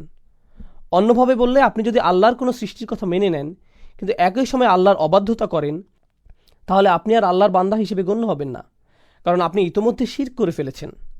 লা তাআতা লিমাখলুকিন ফি মাসিয়াতিল খালক। স্রষ্টার অবাধ্যতা হয় এমন কোনো ক্ষেত্রে সৃষ্টির আনুগত্য করা হয় না, এটা হতে পারে না। গোলাম হিসাবে এটা করা যাবে না। তো প্রথম বিষয়টি হচ্ছে ইতাআত। দ্বিতীয় বিষয়টি হচ্ছে ভালোবাসা, হুব। আমাদের অন্য সকল কিছু থেকে বেশি আল্লাহকে ভালোবাসতে হবে। ওয়াল্লাযীনা আমানু আশাদ্দু হুব্বাল লিল্লাহ, যারা বিশ্বাস করে তারা আল্লাহর ভালোবাসায় দৃঢ়। একই সূরাতে আল্লাহ বলেন ওয়া মিনান নাসি মান ইয়াত্তাখিযু মিন দুনিল্লাহি আনদাদা ওয়া ইউহিব্বুনাহুম কাহুব্বুল্লাহ। মানুষের মধ্যে এমন রয়েছে যারা আল্লাহর সমকক্ষ দাঁড় করায়, তারা তাদের এমনভাবে ভালোবাসে যেভাবে আল্লাহকে ভালোবাসে। কিন্তু যারা বিশ্বাস করে তারা আল্লাহর ভালোবাসায় দৃঢ় থাকে। অন্যভাবে বললে, আমাদের ভালোবাসা আছে আমাদের পিতামাতার প্রতি, ভাই বন্ধু, সন্তান সন্ততি, জীবনসঙ্গী, ধন সম্পদ ইত্যাদি সকল কিছুর প্রতি, কিন্তু এগুলো কোনোটাই আল্লাহর ভালোবাসার ঊর্ধ্বে নয়। সকল ভালোবাসাই থাকে আল্লাহর প্রতি ভালোবাসার অধীন। আর আল্লাহকে ভালোবাসার পর আসে তার বার্তাবাহকের প্রতি ভালোবাসা, সাল্লাল্লাহু আলাইহি ওয়াসাল্লাম। দ্বিতীয় বিষয়টি ছিল ভালোবাসা। তো এখন পর্যন্ত আমরা দুইটি বিষয় নিয়ে আলোচনা করেছি, দাসত্ব স্বীকার ও ভালোবাসার প্রকাশ। তৃতীয়টি হচ্ছে তাওয়াক্কুল। সৃষ্টিকর্তার উপর আমাদের ভরসা রাখতে হবে। নিজেকে যখন আমি তার দাস হিসেবে স্বীকার করে নিয়েছি এবং তাকে যখন স্রষ্টা হিসেবে কবুল করে নিয়েছি, তখন তিনি যাই আদেশ নির্দেশ আমার প্রতি করুক না কেন, ভরসা রাখতে হবে যে সে সকলগুলো অবশ্যই আমার জন্য উত্তম। যে অবস্থাতেই তিনি আমাকে নিপতিত করুন না কেন, তার উপর ভরসা রাখতে হবে। ভরসা রাখতে হবে যে যদি আমি তার কথা মেনে নেই, তাহলে তার কোনো আদেশ আর আমার জন্য যত কঠিন হোক না কেন, সেটাই উত্তম পন্থা। ইউরিদুল্লাহু আন ইউখাফফিফা আনকুম। আল্লাহ তোমাদের জীবন সহজ করতে চান, তোমাদের বোঝা হালকা করতে চান। আমরা ভাবি যে আল্লাহর কথা মেনে নিলে জীবন কঠিন হবে, আর তার অবাধ্য হলে জীবন সহজ হয়। আমাদের অনেক সময় এমন হয় যে আমরা চিন্তা করি, আহা, সব কিছুই শুধু হারাম, এত কঠিন, ইসলাম খুবই কঠিন। আল্লাহ বলছেন, না, আমি আসলে তোমাদের ইসলাম দিয়েছি যাতে তোমাদের জীবন সহজ হয়। আর আমাদের অবশ্যই বিশ্বাস করতে হবে যে এটা সত্য। আল্লাহর উপর আমাদের ভরসা রাখতে হবে, তাওয়াক্কুল থাকতে হবে। তো আমাদের হলো দাসত্ব, ভালোবাসা এবং ভরসা। চতুর্থ বিষয়টি হচ্ছে আন্তরিকতা বা অকৃত্রিমতা। যখন আমরা কোনো কিছু করি, বিশেষ করে সেটা যদি ইবাদতের বিষয় হয়, আমাদের সেটা শুধুমাত্র আল্লাহর জন্যই করতে হবে। আপনি আল্লাহর সাথে অন্য কোনো বিষয় একত্র করতে পারবেন না। যেমন ধরুন, আপনি মসজিদে দান করবেন, যদি সাথে এমন চিন্তাও রাখেন যে একটু নামও হবে আর হ্যাঁ দানও হবে, এভাবে নিয়ত মিশ্রণ ঘটাতে পারবেন না। সেটা আলাদা যে দান করলে হয়তো আপনার কিছুটা নামও হবে, কিন্তু মনে যদি আগে থেকে খ্যাতির লোভ থাকে, তাহলে আপনার দান বৃথা। আপনার লক্ষ্য শুধুমাত্র আল্লাহর জন্য হতে হবে। আল্লাহ তার জন্য করা নিয়তে অন্য কারো অংশগ্রহণ করা পছন্দ করেন না, বিন্দু পরিমাণও না। আর তিনি আমাদের থেকে যা চান, ইন্না সলাতি ওয়া নুসুকি ওয়া মাহইয়ায়া ওয়া মামাতি লিল্লাহি রব্বিল আলামিন। এই আন্তরিকতার ব্যাপারে আগের সূরাতেই আলোচনা হয়েছে। ফাসল্লি লিরব্বিক, তোমার রবের প্রতি আন্তরিকতার সাথে সালাত আদায় করো। আল্লাহর জন্য কোনো কিছু করার ক্ষেত্রে আমাদের নিয়তকে পরিশুদ্ধ করতে হবে। মাঝে মাঝে ধরুন, এটা যদিও একটু বাইরের আলোচনা কিন্তু গুরুত্বপূর্ণ, আমরা বিভিন্নভাবে দিনের জন্য কাজ করি। কেউ হয়তো মসজিদে সরাসরি সেবাদান করে, কেউ হয়তো মসজিদ কমিটিতে কাজ করে, কেউ হয়তো দাওয়াতি কাজ সম্পন্ন করে, কেউ ইসলামী স্কুল পরিচালনা করে, অথবা কেউ ইসলামিক ওয়েবসাইট চালাতে সহায়তা করে। যেটাই হোক, যেভাবেই হোক, আমরা দিনের জন্য করি কোনো না কোনো উপায়। কাজের শুরুতে আমাদের নিয়ত শুধু আল্লাহর জন্যই থাকে, কিন্তু সময় পার হলে আমাদের মনে বিভিন্ন চিন্তার উদ্রেক হয়। আমরা বলি, মানুষ আমার কথাই শুনছে না, আমার এখানে প্রধান হওয়া উচিত। আর আমাদের আমিত্ব বোধ জাগ্রত হয়, মানুষদের অবশ্যই আমার কাজের স্বীকৃতি দিতে হবে। এখন তো কেউ আমার প্রশংসাই করছে না, লোকজন আমার মতের মূল্যায়নই করছে না, আর এতদিন যা কিছু করেছি কিছুই আমলে নিচ্ছে না। এখন বলুন, আমাদের এই কাজ আল্লাহর জন্য নাকি মানুষের স্বীকৃতির জন্য? আর এভাবে আমাদের মনে যা ঘটে সেগুলো কেউই তেমনভাবে লক্ষ্য করে না, অথচ সময়ের সাথে এভাবেই নিয়ত পরিবর্তিত হতে থাকে।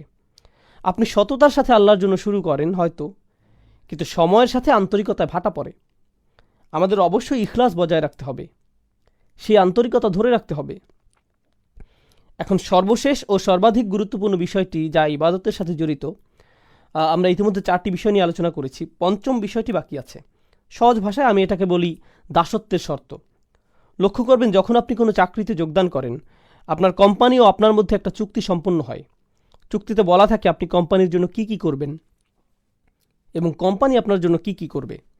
একইভাবে স্বামী স্ত্রীর মধ্যেও চুক্তিনামা থাকে, আমি তোমার জন্য এগুলো এগুলো করব, তুমি আমার জন্য এগুলো এগুলো করবে। চুক্তিনামা, শর্তের আদান প্রদান। একইভাবে সন্তান এবং মা বাবার মধ্যে অধিকারের বিষয় থাকে, এগুলো আমাদের অধিকার, এগুলো তোমাদের অধিকার। এখানেও আদান প্রদান হচ্ছে, পরস্পর বোঝাপড়া এখানেও দেখা যাচ্ছে। যে কোনো রাষ্ট্র বা সরকারের সাথে সেখানকার জনগণের একই ধরনের বোঝাপড়া হয়। তোমরা এই পরিমাণ কর দিবে, এই এই আইনকানুনগুলো মেনে চলবে, বিনিময়ে আমরা তোমাদের এই এই সেবা দিয়ে যাব, স্পষ্ট বিনিময়। সাধারণত এই ধরনের বিনিময়গুলো কিছু আপোষ মীমাংসা বা বোঝাপড়ার মাধ্যমে হয়, অর্থাৎ দুই পক্ষই এগিয়ে আসে, আলাপ আলোচনা করে। শেষে আপোষের মাধ্যমে সমঝোতা হয়। কিন্তু যখন আমরা আল্লাহর বান্দা, তখন এই ধরনের শর্ত বা সমঝোতা কি করে ঘটবে? এগুলো কি আলোচনা বা আপোষ মীমাংসার মাধ্যমে হবে? অবশ্যই না। সকল শর্তই আসমান থেকে আসবে, আপনাকে শুধু মেনে নিতে হবে। অর্থাৎ আপনার কোনো যোগ্যতা নেই যে আপনি নির্ধারণ করবেন আল্লাহর বান্দা হতে হলে কি কি মেনে চলবে আর কি কি মেনে চলবেন না, আল্লাহর উপাসনার জন্য কি কি করবেন আর কি কি করবেন না, আল্লাহকে মেনে চলার জন্য কি করবেন আর কি করবেন না। আপনি নিজে কখনোই নিজের জন্য এগুলো নির্ধারণ করতে পারেন না। এই ব্যাপারে সকল শর্ত, সকল কর্তৃত্ব শুধুই আল্লাহর। আর শুধুমাত্র এভাবেই আপনি আল্লাহর বান্দা হতে পারেন যে এসব শর্তে, এই চুক্তিতে আপনার সামান্যতম অংশও নেই। সকল শর্তই আল্লাহর, কর্তৃত্ব শুধুই আল্লাহর। এবার আসুন, কাফিররাও আল্লাহকে ডাকে, তারাও তাওয়াফ করে, সিজদাও করে, আল্লাহর নাম তারাও ভালোভাবেই স্মরণ করে, প্রায় সব কিছুই করে। কিন্তু সেই শর্তগুলো, সেই চুক্তিনামা, তারা যেটাকে আল্লাহর দাসত্ব বলে, যেটাকে তারা আল্লাহতে বিশ্বাস বলে, সেই বিশ্বাস, দাসত্বের চুক্তিনামা তারা নিজেরাই বানিয়ে নেয়। কিন্তু আল্লাহ বলছেন, তোমরা যদি নিজেদের মন মতো এই শর্তসমূহ বানিয়ে নাও, সেটা গ্রহণযোগ্য না। এগুলো শুধু তখনই গ্রহণ করা হবে যদি তা কেবল আমার পক্ষ থেকেই আসে। আর সেই শর্তসমূহ যা তার থেকে আসে, সেগুলো মূলত তাই যা নবী রাসূলগণ নিয়ে আসেন। বুঝতে পারছেন? তাই এসব শর্তাবলী, এগুলো খুবই গুরুত্বপূর্ণ। আপনাকে একদিন কেউ বলল, জানো, আমি সৃষ্টিকর্তাকে খুবই ভালোবাসি, আমি প্রায়ই তার উপাসনা করি, প্রার্থনা করি। আসলে আপনি করেন না। আপনি করেন না, কেননা আপনি যদি সৃষ্টিকর্তার প্রার্থনা করেন নিজের মন মতো করে, তাহলে কিভাবে আপনি তার গোলাম হবেন? যখন আপনি সৃষ্টিকর্তার প্রার্থনা করবেন এমনভাবে, ঠিক যেমনভাবে তিনি আপনার নিকট আশা করেন, এটাকে সৃষ্টিকর্তার সঠিক উপাসনা বলা যায়। শর্তগুলোর সংজ্ঞা কেবল আল্লাহর পক্ষ থেকেই আসতে পারে। আল্লাহতে বিশ্বাসের অর্থ আসলে কি কি? আল্লাহকে মেনে চলার অর্থ কি? আল্লাহর ইবাদত করার অর্থটাই বা কী? এটি হলো প্রাথমিক আলোচনা। দাসত্বের শর্তসমূহ দুইটি বিষয়। আমি চাই আপনারা ইবাদত শব্দটার আসলে আরবিতে কি বোঝায় সেটা আগে জেনে নিন। কিংবা বলা যায় উবুদিয়্যাহ শব্দটি, যেটি মূলত মাজদার ব্যাকরণ অনুযায়ী, এটি মূলত দুটি বিষয়ের সমন্বয়। এখন আমি যদি শুধুমাত্র যে কোনো একটি আপনাদের সামনে প্রকাশ করি, তাহলে মূল অর্থটি অসম্পূর্ণ থেকে যাবে। মূলত এটি ক্লাসিক্যাল আরবির সামনে ইংরেজি ভাষার একটা সীমাবদ্ধতা। ক্লাসিক্যাল আরবি ভাষা একই সময় বিভিন্ন বৈশিষ্ট্যের প্রকাশ ঘটায়। এখন আমরা যদি কোনো বিষয়ের ক্ষেত্রে পুরোপুরিভাবে অর্থের প্রকাশ না ঘটাই, বাক্যের আংশিক প্রকাশ আমাদের মনে গণ্ডগোল বাঁধাতে পারে। তো দুইটি পরিভাষা যা ইবাদত শব্দটির সকল বৈশিষ্ট্য ও গুণাগুণ পরিপূর্ণরূপে প্রকাশ করে, সে দুইটি হলো প্রার্থনা ও দাসত্ব। হ্যাঁ, এই দুটির সমন্বয়, প্রার্থনা ও দাসত্ব। আমরা সাধারণত যে কোনো একটি গ্রহণ করে থাকি, কিন্তু ইংরেজিতে দুইটি সম্পূর্ণ আলাদা শব্দ, যা ক্লাসিক্যাল আরবিতে একটি শব্দে প্রকাশ পায়, ইবাদাহ এবং উবুদিয়্যাহ। তাই যখন আল্লাহ রসুল সাল্লাল্লাহু আলাইহি ওয়াসাল্লাম বলেন লা আ'বুদু মা তা'বুদুন, এর মানে শুধুমাত্র এই না যে আমি প্রার্থনা করব না, বরং এর মানে এও দাঁড়ায় যে আমি দাসত্ব স্বীকার করব না। আমাকে তোমরা গোলাম বানাতে পারবে না। খুব সংক্ষেপে আমি আপনাদের প্রার্থনা এবং উপাসনা করা এবং দাসত্বের মধ্যকার যে পার্থক্য সেটি দেখিয়ে দিতে চাই। যখন মাগরিব আসলো, আমরা আল্লাহ তাআলাকে স্মরণ করছি, প্রার্থনা করছি। যখন এশার সালাতের সময় আসবে, আমরা আল্লাহর প্রার্থনা করব। কিন্তু এই দুই নামাজের মাঝখানে সময়ে আমরা কি করি? এই দুই নামাজের মাঝখানে যখন আমরা ছিলাম, এই দুই নামাজের মাঝখানে আমরা ছিলাম আল্লাহর দাস। যখন আপনি ঘুমাচ্ছিলেন, তখন আপনি প্রার্থনা করছিলেন না, কিন্তু ঠিকই আপনি ছিলেন তখন আল্লাহর দাস। যখন আপনি ঘুম থেকে উঠলেন, দাঁত ব্রাশ করলেন, নাস্তা করলেন, আপনার কাজে যাওয়ার জন্য গাড়ি ড্রাইভ করলেন, সে সময় আপনি প্রার্থনা করছিলেন না, কিন্তু তাহলে আপনি কি করছিলেন? যদিও হয়তো এ সময় আপনি কোরআন তেলাওয়াত করছিলেন না বা কোনো জিকির আজকার করছিলেন না, কিন্তু ঠিকই এই সময় আল্লাহর দাসই ছিলেন। তো বলা যায় যে প্রার্থনা হচ্ছে নির্দিষ্ট কিছু কাজ, রোজা রাখা, নির্দিষ্ট সময়ে সালাত আদায় করা, হজ করা, কোরআন তেলাওয়াত করা, দান সাদকা করা। এগুলো সবই নির্দিষ্ট কিছু কাজ, যেগুলো প্রার্থনা হিসেবে ধরা হয়। কিন্তু একজন দাস, একজন গোলাম, সে সর্বদাই আল্লাহর গোলাম, যদিও সে এই ধরনের কাজগুলো করে বা না করে। এই ধারণাটি আসলে খুবই শক্তিশালী, কেননা এর মানে দাঁড়ায় আমাদেরকে ঠিক সেভাবে জীবনযাপন করতে হবে যেভাবে আল্লাহ তাআলা চান। শুধুমাত্র জুমার নামাজে বা অন্য কোনো নামাজে আল্লাহকে মানবেন, আর অন্য সময় মানবেন না, সেটা চলবে না। নামাজগুলোর মধ্যকার সময়ে আমরা আল্লাহর বান্দাই। হাফিজু আলা সলাওয়াত ওয়াস সলাতুল উস্তা। আলেমদের মধ্যে অনেকে বলেন এখানে সলাতুল উস্তা বলতে নামাজগুলোর মধ্যকার সময়ের কথা বলা হয়েছে। এই সময়ে আল্লাহর সাথে আমাদের কানেক্ট থাকতে হবে, এই সময়ে আল্লাহর সাথে আমাদের সম্পর্ক থাকতে হবে, আমাদের আল্লাহর প্রার্থনা করতে হবে, একই সাথে আল্লাহর দাসত্ব মেনে নিতে হবে। এখন আমরা হয়তো অনেকেই আল্লাহর প্রার্থনা ঠিকভাবেই করি, কিন্তু দাসত্বের ক্ষেত্রে, যেমন হয়তো আপনি আসরে নামাজ পড়েছেন, কিন্তু এখন ভাবছেন সময় তো আছে, একটু মুভি দেখা যায়। মাগরিব চলে আসলো, হ্যাঁ মাগরিবের নামাজেও চলে আসছেন, কিন্তু এভাবে আপনি শুধু প্রার্থনা করছেন, দাসত্বের শর্তে টিকছেন না, আল্লাহর বান্দা হতে পারছেন না। কার হয়তো একটি মদের দোকান আছে, কিন্তু সে 5 ওয়াক্ত নামাজ পড়ছে মসজিদে গিয়ে। তো এখান থেকে সহজে বোঝা যায় যে সে আল্লাহর প্রার্থনা সঠিকভাবে করছে, কিন্তু আল্লাহকে মানছে না, কোনোভাবেই সে আল্লাহর বান্দা নয়। তাই সমস্যা হয়ে যায় আমাদের এই ইংরেজি অনুবাদগুলোর কারণে। এই অনুবাদগুলো দেখে আমাদের মনে হয়, যাক অন্ততপক্ষে আল্লাহর প্রার্থনা তো সঠিকভাবে করছি, আমার কাজ তো হয়ে গেল।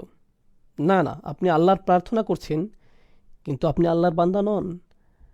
প্রার্থনা করা হচ্ছে একটি অংশ, দাসত্ব হচ্ছে অপর অংশ, এবং ইবাদা এই দুইটি অংশ নিয়ে গঠিত, শুধু একটিতে হবার নয়। এখন আরবদের ব্যাপারটি লক্ষ্য করুন। আরবদের দুটি সমস্যা ছিল। প্রথমটি হচ্ছে তারা আল্লাহর প্রার্থনায় বিমুখ ছিল, তবে এর চাইতে বড় সমস্যা, তারা আল্লাহর দাসত্ব মেনে নিতে রাজি ছিল না। এই সূরাটি এই দুইটি সমস্যা নিয়ে আলোচনা করছে। আমাদের এই সমস্যা দুটি স্পষ্টভাবে চিহ্নিত করে নিতে হবে। যখন তারা আল্লাহর সামনে মাথা নত করতে এবং অন্য সকল উপাস্য থেকে মুখ ফিরিয়ে নিতে অস্বীকার করে, তখন সেটা তাদের কোন সমস্যা? প্রার্থনাগত সমস্যা নাকি দাসত্বের সমস্যা?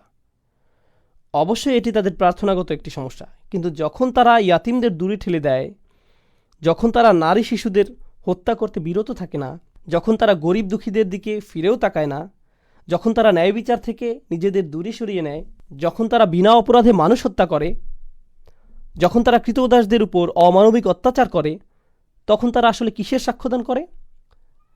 তারা মূলত আল্লাহর দাসত্বকে প্রত্যাখ্যান করে। আল্লাহর বান্দার ন্যায় জীবনযাপন তারা কোনো আগ্রহ দেখায় না। আপনি আল্লাহর বান্দা মানে আপনি আল্লাহর উপাসনা করেন এবং তার সাথে তার দাসের ন্যায় জীবনযাপন করেন, দুইটি বিষয়। এখন আয়াতটি আমরা ভালোভাবে বুঝব। লা আ'বুদু মা তা'বুদুন। এখানে লা আ'বুদু অর্থাৎ আমি দাসত্ব করব না এবং আমি প্রার্থনা করব না, যার ইবাদত তোমরা করছো। আমাদের বুঝতে হবে এই আয়াতে আল্লাহ রসুলকে বলা হয়েছে কাফিররা কিসের প্রার্থনা করত আর তারা কার দাসত্ব করত সে ব্যাপারে কথা বলতে।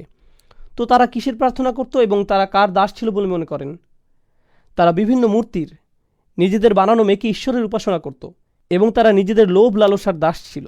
দুইটি বিষয়, তারা মূর্তিগুলোর পূজা করত এবং নিজেদের শাহাওয়াত, লোভ লালসার গোলাম হয়ে গিয়েছিল, নিজের নফসের পূজারী।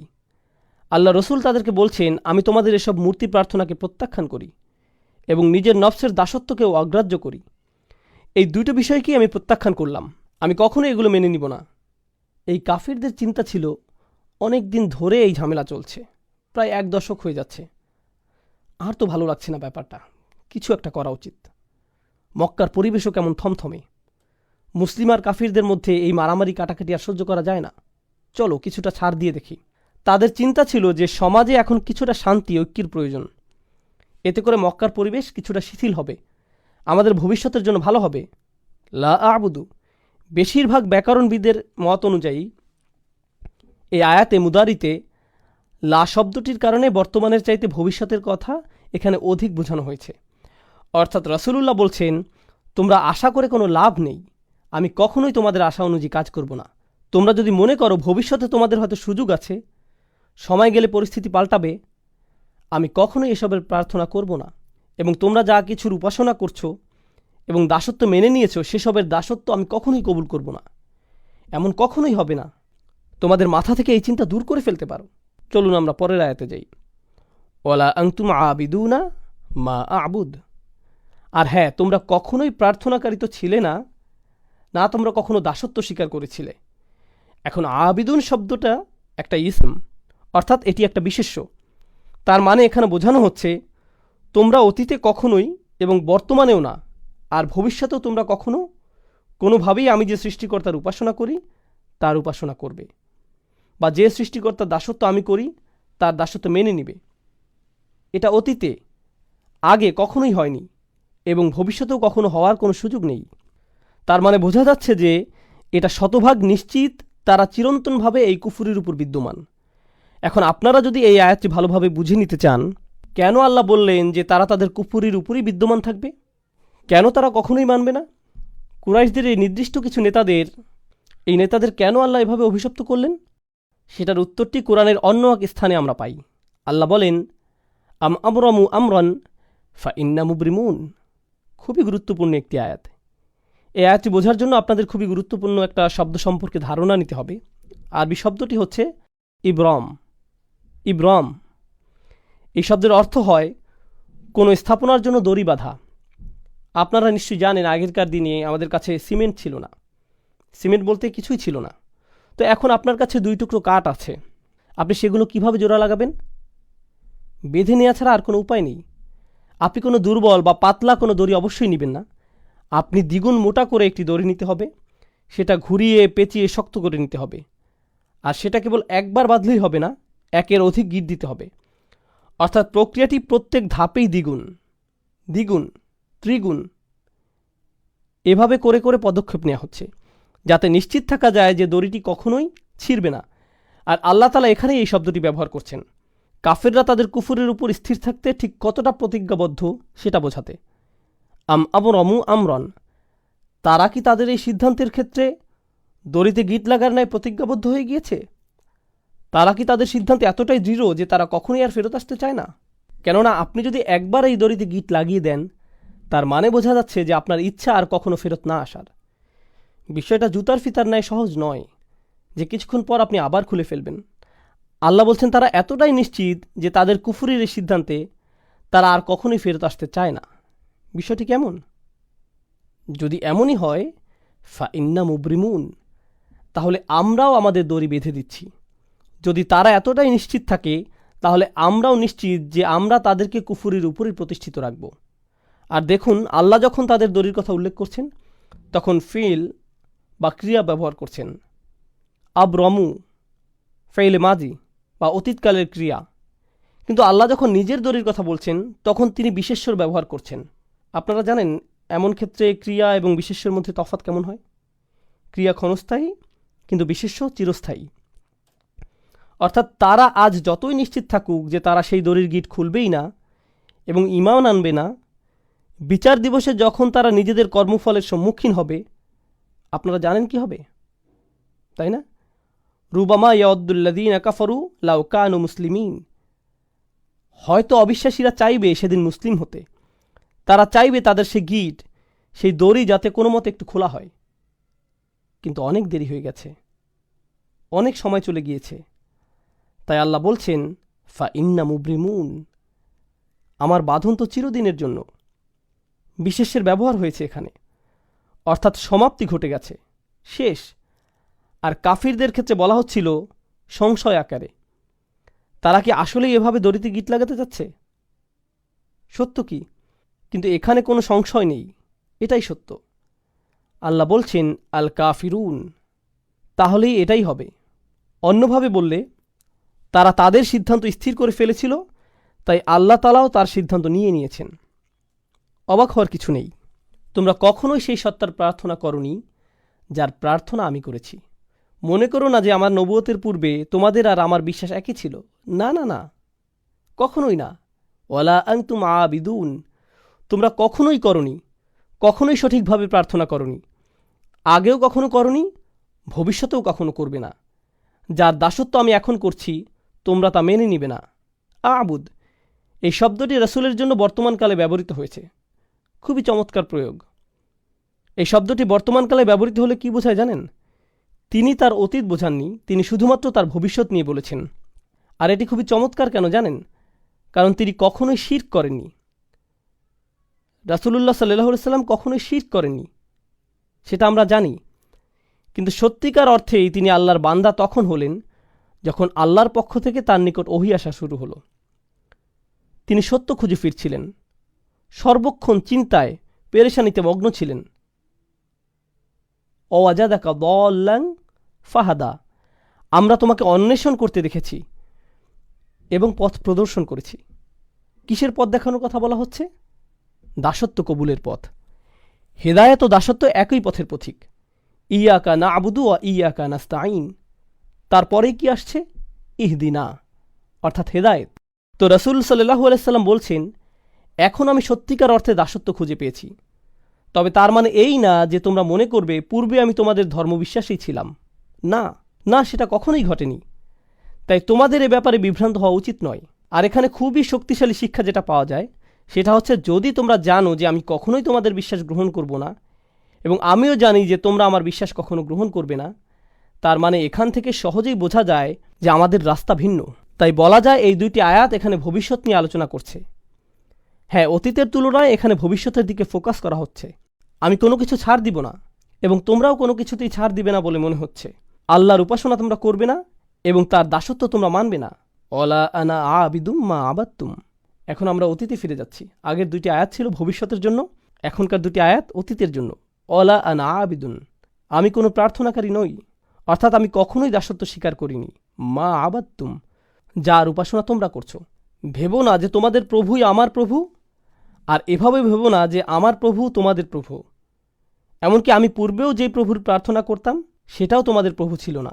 ওহী লাভের পূর্বেও আমি তোমাদের প্রভুর প্রার্থনা করিনি। সে সময় যেসব বিষয়ের মূল্য ছিল না আমার কাছে, তোমরা আশা করছো যে এখন নবুয়তের পরে, ওহী আগমনের পর আমি সেই বিষয়টির মূল্যায়ন করব। তোমরা চাও যে এখন আমি কিছুটা ছাড় দেই। অতীতেও যেখানে আমি কখনো শিরক করিনি, সেখানে এখন ওহী আসার পর এটা তো অসম্ভব। তো এখানে কোনো সুযোগ নেই যে আমি কিছুটা ছাড় দেই। ওয়ালা আনা আবিদুম মা আবাদতুম, যেটার উপাসনা তোমরা করছো সেটা তো আমি প্রথম থেকেই করিনি। এখন এটিকে অতীতের সাথে মিলিয়ে নিন। ওয়ালা আনতুম আবিদুনা মা আবুদ। এখন এখানে কিছু বিষয় আমাদেরকে স্পষ্ট করে নিতে হবে। পূর্বে রিপিটেশনের কথা আমরা বলেছিলাম। প্রথম ওয়ালা আনতুম আবিদুনা মা আবুদ ছিল ভবিষ্যতের জন্য, কিন্তু দ্বিতীয়বার যখন বলা হলো এটি অতীতের জন্য। একটি ছিল এক বিষয়ে ছাড় দেওয়ার জন্য এবং অপরটি অপর বিষয়ে ছাড় দেওয়ার জন্য। এই আয়াতটি পুনরায় আসার কারণ আমরা ইতিমধ্যে বুঝে নিয়েছি।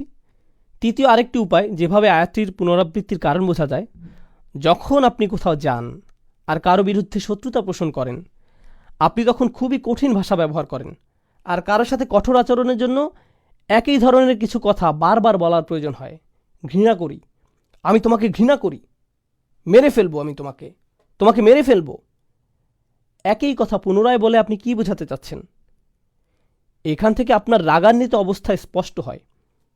এখান থেকে বোঝা যায়, শুনেছ আমার কথা, বুঝেছ, আমি কোথাও যাচ্ছি না, আজ শেষ করেই ছাড়ব। এভাবে পুনঃ পুনঃ বলা এটি রসুলের বলার ভঙ্গি। আল্লাহ রসুলকে শিখিয়ে দিচ্ছেন যে তাদের বুঝিয়ে দাও, ভালোভাবে আলোচনা করে নাও, তারা সঠিক অর্থে যেন বুঝে নেয়।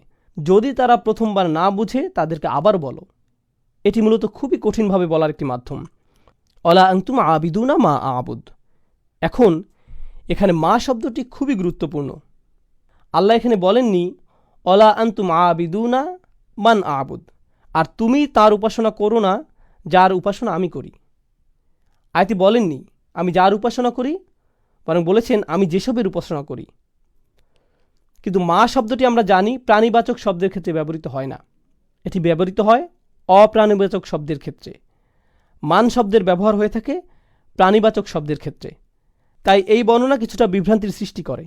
কিভাবে আমি যার উপাসনা করি বলার পরিবর্তে আমি যেসবের উপাসনা করি বলা সম্ভব? এখন আমি উপাসনা বা প্রার্থনা শব্দটি সাধারণ অর্থে ব্যবহার করছি। আপনারা এখন উপাসনা ও দাসত্ব আলাদাভাবে কোনটা কি বোঝায় জানেন, কিন্তু আমি এখানে সাধারণ অর্থে ব্যবহার করছি। আল্লাহ তার রাসূলকে আমি যার প্রার্থনা করি বলতে না বলে দুইবার আমি যেসবের প্রার্থনা করি বলতে বললেন। এখানে এই মা শব্দটি, যেটি দ্বারা আয়াতে যেসবের অর্থ করা হয়েছে, এটি আরবি ব্যাকরণ অনুযায়ী মা মাসদারিয়া হতে পারে। একভাবে চিন্তা করলে এরূপ ধরা যায়। তাহলে অর্থ হবে যে প্রার্থনা আমি করি, মা আবুদের অর্থ হয় ইবাদাতি আবুদু, অর্থাৎ আমি যেমন প্রার্থনা করি তেমন তোমরা কখনোই করবে না। মা শব্দটি দ্বারা এক হিসাবে এমনটাই বোঝাচ্ছে, যে ধরনের যে প্রকৃতির উপাসনা আমি সৃষ্টিকর্তার করি তোমরা তা কখনোই করবে না। সৃষ্টিকর্তার একজন দাস হওয়া, প্রার্থনাকারী হওয়া, এটি আমার নিকট যে অর্থ বহন করে তা তোমাদের নিকট কখনোই একই অর্থ বহন করে না।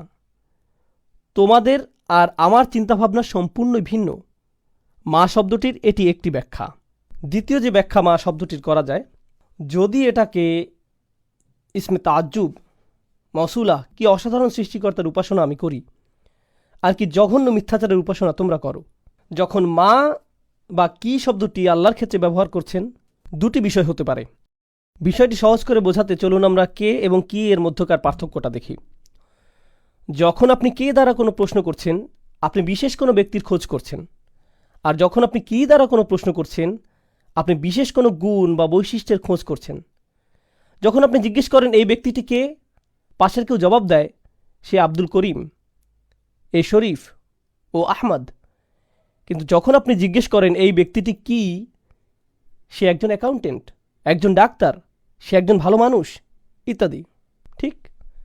অর্থাৎ যখন আপনি বলছেন কে, ও হ্যাঁ, অ্যাকাউন্টেন্টরা ভালো মানুষ নাও হতে পারে, আমি আসলে জানি না, যাই হোক, কে দ্বারা যখন আপনি প্রশ্ন করছেন তখন কোনো ব্যক্তিকে খুঁজছেন। আর কি দ্বারা প্রশ্ন করলে তার গুণ খোঁজা হচ্ছে। বুঝতে পারছেন নিশ্চয়ই? যখন মা দ্বারা প্রশ্ন করা হয় তখন কিসের সম্পর্কে জিজ্ঞেস করা হচ্ছে বলুন? ব্যক্তি নাকি বৈশিষ্ট্য? হ্যাঁ, অবশ্যই বৈশিষ্ট্যের ব্যাপারে। কত অসাধারণ সৃষ্টিকর্তার প্রার্থনা আমি করি, যার উপাসনা আমি করি, তিনি সত্য, তিনি সত্য স্রষ্টা, অর্থাৎ স্রষ্টার বৈশিষ্ট্যের দিকে ইঙ্গিত করা হয়েছে। আর যখন মা শব্দটি তাদের জন্য ব্যবহৃত হচ্ছে, অলা আনা আবিদুম মা আবাত্তুম, মা আবাত্তুম, কি জঘন্য মিথ্যার অনুসরণ তোমরা করছো। দেখো, তোমরা যাদের অনুসরণ করছো তাদের প্রকৃতি একটু দেখো, আর আমি যারা অনুসরণ করছি তার প্রকৃতি একটু দেখো। মা শব্দটি এখানে এই কাজই করছে। দারুণ। অলা আনা আবিদুম মা আবাত্তুম অলা আনতুম আবিদুনা মা আবুদ। তোমরা কি ভাবছো যে আমি যেই অসাধারণ আল্লাহর ইবাদত করি তোমরাও সেই একই আল্লাহর ইবাদত করো? তোমরা আসলেই ভাবো যে তোমাদের সৃষ্টিকর্তাকে আমার আল্লাহর সাথে মেলাতে পারবে? কখনোই না। আর তোমরা কি ভাবো যে আমি আমার সর্বশক্তিমান আল্লাহর জন্য যা করি, তার সামনে যেভাবে দাসত্ব কবুল করি, তা তোমাদের ওই তুচ্ছ বানানো স্রষ্টাদের জন্যও করব? কখনোই না। আর এই বর্ণনাগুলোতে দুইটি পক্ষের ব্যবধান অসীম পর্যায়ে বৃদ্ধি করা হয়েছে মা শব্দটির ব্যবহারের মাধ্যমে। সেই মা হিয়া, স্রষ্টার সেই প্রকৃতি যার প্রার্থনা আল্লাহ রসুল করেন। আল্লাহ আসলে কে? আল্লাহ আসলে কি? সুবহানাহু ওয়া তাআলা। মা শব্দটি দ্বারা এসবই আলোকপাত করা হয়েছে। তাই বলা যায় এটি শুধু মা মাজদারিয়া নয়, এটি মা তাআজ্জুবও। খুবই শক্তিশালী একটি বিষয় যার ব্যবহার এই আয়াতে হয়েছে। এখন আমরা একেবারে শেষ আয়াতটিতে যাচ্ছি। এখানে আমরা অবিশ্বাস্য ধরনের চমৎকার একটি বিষয় জানতে পারবো ইনশাআল্লাহ। লাকুম দীনুকুম ওয়ালিয়া দিন। সম্ভবত এটি আমাদের সময় কোরআনের সবচাইতে ভুলভাবে ব্যাখ্যাকৃত আয়াতগুলোর মধ্যে একটি। সাধারণভাবে আয়াতের অর্থ করা হয় তোমাদের দিন তোমাদের থাকুক, আমার দিন আমার। প্রথমে এখানে লাকুম শব্দটি আগে ব্যবহৃত হয়েছে, ইখতিসাস, অর্থাৎ জার ওয়া মাজরুর মুকদ্দম। আল্লাহ বলেননি দিনুকুম লাকুম অ দিন ইলি। তিনি বলছেন লাকুম দিনুকুম অলিয়া দিন, তোমাদের ধর্ম শুধুই তোমাদের জন্য। হ্যাঁ, তা শুধুই তোমাদের, অর্থাৎ সেটা কখনোই আমার জন্য হবে না, আমার হবে না। শুধুই শব্দটি আমি এখানে যথার্থ কারণেই বসিয়েছি, কেননা লাকুম এখানে আগে এসেছে। এটা যদি দিন হুকুমের পরে আসতো তাহলে শুধুই শব্দটা এখানে হতো না। এটা যদি দিন হুকুমের পরে আসতো তাহলে শুধুই শব্দটি এখানে আসতো না। তোমাদের ধর্ম, তোমাদের এই ধর্ম শুধুই তোমাদের জন্য। অলিয়া দিন, আর আমার দিন এই মুহূর্তে তোমাদের ক্ষেত্রে এটিও শুধুই আমার জন্য। অর্থাৎ তোমাদের ও আমার মধ্যে কখনোই আর কোনো কিছুর বিনিময় সম্ভব নয়। বিনিময়ের সময় শেষ। অন্যভাবে বললে, আমি এই শহর ছেড়ে যাচ্ছি। এই আয়াতগুলো মূলত রসুলের হিজরতের পূর্বাভাস। কেননা কোনো জায়গায় যখন দাওয়ার আর কোনো কারণ অবশিষ্ট থাকে না তখন হিজরত অবশ্যম্ভাবী। কারণ রসুলের মক্কাতে থাকার কারণ একটাই, দাওয়া। কিন্তু রাসূল নিজেই যদি বলেন যে দরজা বন্ধ হয়ে গেছে, তাহলে স্পষ্ট হয়ে যায় যে তিনি নিজের নাগরিকত্ব পরিত্যাগ করছেন, যেমনটা আমরা বললাম। আর হ্যাঁ, যখন রাসূলের পক্ষ থেকে এই ধরনের শব্দ আসছে তখন তাদের ক্রোধ কি আরও বাড়ছে নাকি বাড়ছে না? অবশ্যই বাড়ছে। এই ধরনের শব্দ কোরআনের অন্য জায়গাতেও দেখা যায়। কুল ইয়া কওমি আমালু আলা মাকানাতিকুম। তাদের বলুন, আমার জাতির মানুষেরা, তোমাদের জায়গা থেকে তোমাদের যা মন চায় করো, তোমাদের অবস্থায় থেকে যা করতে পারো করে ফেলো। ইন্নী আমালু, আমিও কাজ করছি। আমার যা করার আমিও করে যাচ্ছি, দেখা যাক শেষ হাসি কার হয়। নামাজের বিরতির পূর্বে শেষ কয়েক মিনিটে আমরা এই সূরার আয়াতগুলো আরেকবার দেখে নিই। আয়াতগুলো ভিন্ন এক দৃষ্টিভঙ্গি থেকে আলোচনা করা যাক সূরাটি পুরোপুরি শেষ করার পূর্বে। আর নামাজের পরবর্তী 10 মিনিটের সেশনে আমরা সূরাটি একেবারেই শেষ করে দেব ইনশাআল্লাহ তাআলা। দিন শব্দটি আরবিতে এই শব্দটি দাইন শব্দ থেকে আসে। দাইন শব্দের অর্থ ধার বা ঋণ, কোনো কিছু যার নির্দিষ্ট পরিমাণ আপনি কারো কাছ থেকে পান বা যা আপনার থেকে কেউ পায়। দিন শব্দটি আরবিতে শাসনতন্ত্র বা সরকারও বোঝায়, কেননা সরকার সাধারণ মানুষকে তাদের পাওনা দিয়ে থাকে এবং সাধারণ মানুষ থেকে নিজেদের পাওনা নিয়ে থাকে। সূক্ষ্ম বিনিময় যা সরকার ও কোনো দেশের মানুষের মাঝে ঘটে। দিনের জন্য কোনো না কোনো কর্তৃপক্ষ থাকা জরুরি। একইভাবে বিচার দিবসে যখন মানুষ ঠিক তাই পাবে যা তাদের প্রাপ্য, ঠিক তাই দিবে যা তাদের থেকে পাওনা, এই দিনকেও ইয়াউম আদ-দিন বলা হয়েছে। মালিকি ইয়াউমিদ্দিন, লাকুম দীনুকুম ওয়ালিয়া দিন এর একটি অর্থ হয় তোমরা যথার্থভাবে ঠিক তাই পাবে যা তোমাদের প্রাপ্য। তোমাদের বিচার শুধুমাত্র তোমাদের জন্যই হবে, আর আমার বিচার ও আমার উপরেই হবে। আর তোমাদের আজকের এই কুফরের পরিণতি কি সেদিন বিচার দিবসে তোমরা জানতে পারবে। এখানে দিন শব্দের দ্বারা এই অর্থটিও বোঝানো হচ্ছে, লাকুম দীনুকুম ওয়ালিয়া দিন, তোমাদের বিচার তোমাদের জন্য আর আমার বিচার আমার জন্য। সুবহানাল্লাহ। এগিয়ে যাও, সরাসরি চ্যালেঞ্জ। জাহান্নামের আগুন এই মুহূর্তে শুধুই তোমাদের জন্য। তোমরা যারা কুফরের উপর পুরোপুরি স্থির হয়ে আছো, তোমাদের জন্য সেদিন থাকছে বিশেষ বিচার, আর নবী হিসাবে আমার জন্য থাকবে বিশেষ ফয়সালা। দেখা যাক শেষ পর্যন্ত জয় কাদের হয়। উন্মুক্ত চ্যালেঞ্জ। আরেকটি বিষয় যা আমি চলে যাওয়ার পূর্বে আপনাদের জানাতে চাই, লাকুম দীনুকুম ওয়ালিয়া দিন, অনেকেই এই আয়াতটির ভুল ব্যাখ্যা করেছেন এভাবে যে রাসূলুল্লাহ সাল্লাল্লাহু আলাইহি সাল্লামের কিছু যায় আসে না যদি তারা শিরক করে, তোমরা তোমাদের মতো থাকো, আমরা আমাদের মতো থাকি। এটি আসলে আয়াতের একটি ভুল ব্যাখ্যা এবং ভুল বুঝ। জি হ্যাঁ, একেবারেই ভুল অর্থ করে নেয়া। এই আয়াতটি কখন নাজিল হয়েছিল? প্রায় 1 দশক দাওয়াত দেওয়ার পরে এই আয়াতটি নাজিল হয়। এরপর তাদেরকে বলা হলো তোমাদের যা করার তোমরা করতে থাকো, আর আমি আমার কাজ করতে থাকব। আর এখন আমরা আর শব্দ দ্বারা সংঘর্ষে যাব না, এখন সংঘর্ষ হবে তরবারি দ্বারা। অর্থাৎ অন্যভাবে বললে এই আয়াতটি সেসব লড়াই বা যুদ্ধের পূর্বাভাস যেগুলো সামনের দিনগুলোতে আসছে, এই লাকুম দীনুকুম ওয়ালিয়া দিন আয়াতে। বলতে পারেন কেন আয়াতের শব্দগুলোতে সংঘর্ষের পূর্বাভাস পাওয়া যায়? কারণ এই মুশরিকরা তাদের মূর্তিগুলোকে কোথায় রাখছে? তারা এগুলোকে রাখছে বাইতুল হারামে।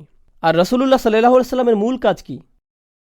আমরা ইতিমধ্যেই উত্তরাধিকার সূত্রে পাওয়া রাসূলের দায়িত্ব নিয়ে কথা বলেছি। তার মূল দায়িত্ব কি? ইব্রাহিম আলাইহিস সালামের ধর্মকে পরিশুদ্ধ করা। আর তিনি সেটা কিভাবে করতে পারেন? যে উদ্দেশ্যে আল্লাহর এই ঘর নির্মিত হয়েছিল সেই উদ্দেশ্যে এটির পুনর্গঠনের মাধ্যমে। কিন্তু ততক্ষণ তিনি এটি করতে পারছেন না যতক্ষণ মুশরিকদের প্রতিমাগুলো এই ঘরে মজুদ রয়েছে। তাই আল্লাহর দ্বীন এখানে পূর্ণতা পেতে হলে তাদের দ্বীনকে সরতে হবে। তোমরা তোমাদের দ্বীনের অনুসরণ করতে থাকো, আমি আমার দ্বীনের অনুসরণ করতে থাকি, এবং শেষ পর্যন্ত দেখা যাবে জিত কার হয়। তাই আল্লাহ বলেন, হুয়াল্লাযী আরসালা রাসূলাহু বিল হুদা ওয়া দীনিল হক লিইয়ুযহিরাহু আলা দ্বীনি কুল্লিহি। তিনি তার রাসূলকে পাঠিয়েছেন, আল্লাহ তার রাসূলকে পাঠিয়েছেন হিদায়াতের সাথে এবং সেই সত্য দ্বীনের সাথে, যাতে এটি অন্য সকল যত দ্বীন আছে সেগুলোকে পরাস্ত ও নিষ্প্রভ করে দিতে পারে। দ্বীনের অন্যান্য যত রূপ সবগুলোই পরাভূত হবে। ওয়ালাউ কারিহাল মুশরিকুন, যদিও মুশরিকরা বিষয়টি ঘৃণা করে, যদিও তারা এটি অপছন্দ করে, তো তোমরা যা করার করতে থাকো, কিন্তু সেগুলো সবই বৃথা হবে। আমার দ্বীন ইতোমধ্যেই নিশ্চয়তা পেয়ে গেছে। আর হ্যাঁ, দ্বীন শব্দটি পরবর্তী আয়াতে আরও বেশি স্পষ্ট হবে। আরাআইতান নাসা ইয়াদখুলুনা ফি দীনিল্লাহ, দ্বীন শব্দটি আবারও আসছে। আর সেখানে আমরা জানতে পারবো যে সংঘাতের শুরু এই সূরাতে হয়েছিল। পরবর্তী সূরাতে দেখা যাবে কারা এতে জয়লাভ করে। আর এই সূরার সর্বশেষ শিক্ষা আমি আপনাদেরকে নামাজের পরে বলবো ইনশাআল্লাহ তাআলা। বারাকাল্লাহু লি ওয়া লাকুম ফিল কুরআনিল হাকিম ওয়া নাফা'নি ওয়া ইয়্যাকুম বিল আয়াতি ওয়া যিকরিল হাকিম। আসসালামু আলাইকুম ওয়া রাহমাতুল্লাহি ওয়া বারাকাতুহু। আসসালামু আলাইকুম ওয়া রাহমাতুল্লাহি ওয়া বারাকাতুহু। আলহামদুলিল্লাহি রাব্বিল আলামিন ওয়াসসালাতু ওয়াসসালামু আলা সাইয়্যিদিল আমবিয়া'i ওয়াল মুরসালিন ওয়া আলা আলিহি ওয়া সাহবিহি ওয়া মান ইসতান্না বিসুন্নতিহি ইলা ইয়াউমিদ্দিন, সুম্মা আম্মা বা'দ। আমরা সূরাতুল কাফিরুনের শেষ আয়াত নিয়ে আলোচনা করছি। একেবারে শেষ বক্তব্য রাখার পূর্বে অতিরিক্ত দুইটি বিষয়ে কিছু কথা বলবো ইনশাআল্লাহ তাআলা। প্রথম কথাটি হচ্ছে, আগের সূরাতে আমরা দেখতে পাই মক্কার কুরাইশরা রাসূলুল্লাহ সাল্লাল্লাহু আলাইহি সাল্লাম ও তার পরিবারের উপর একটি ব্যক্তিগত আক্রমণ করে। বাতারা মুহাম্মাদুন, এই শব্দটি দ্বারা তারা আক্রমণ শুরু করে, মাআযাল্লাহ। এর দ্বারা তারা বোঝায় যে রাসূলের বংশের শিকড় কেটে গেছে এবং বেশি দিন আর স্থায়ী হবে না। গত সপ্তাহে এই বিষয়ে আমরা বিস্তারিত আলোচনা করেছি, আপনারা চাইলে মনে করে নিতে পারেন। এই আক্রমণের জবাবে আল্লাহ সুবহানাহু ওয়া তাআলা রাসূলের সকল অনুসারীদের বললেন না যে তোমরা সবাই বলো, কারণ রাসূল যখন কুরাইশদের প্রতিমাগুলো থেকে নিজেকে দূরে সরিয়ে নেবেন, স্বাভাবিক যে তার অনুসারীরাও সেটাই করবেন। কিন্তু আল্লাহ তাআলা তাদের কিছুই বলতে বলেননি।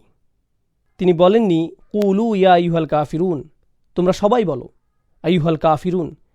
এভাবে বলার জন্য আল্লাহ সুবহানাহু ওয়া তাআলার পক্ষ থেকে তাগিদ আসেনি, বরং আল্লাহ শুধুই রাসূলকে বলতে বলেছেন কুল ইয়া আইয়ুহাল কাফিরুন, শুধু তুমি বলো, তাদের একাই বলো। এর কারণ হচ্ছে, যেহেতু কুরাইশরা ভেবেছে যে রাসূলের পরিবার আর বাড়বে না, তিনি একা যথেষ্ট নন, একা তিনি কিছুই করতে পারবেন না।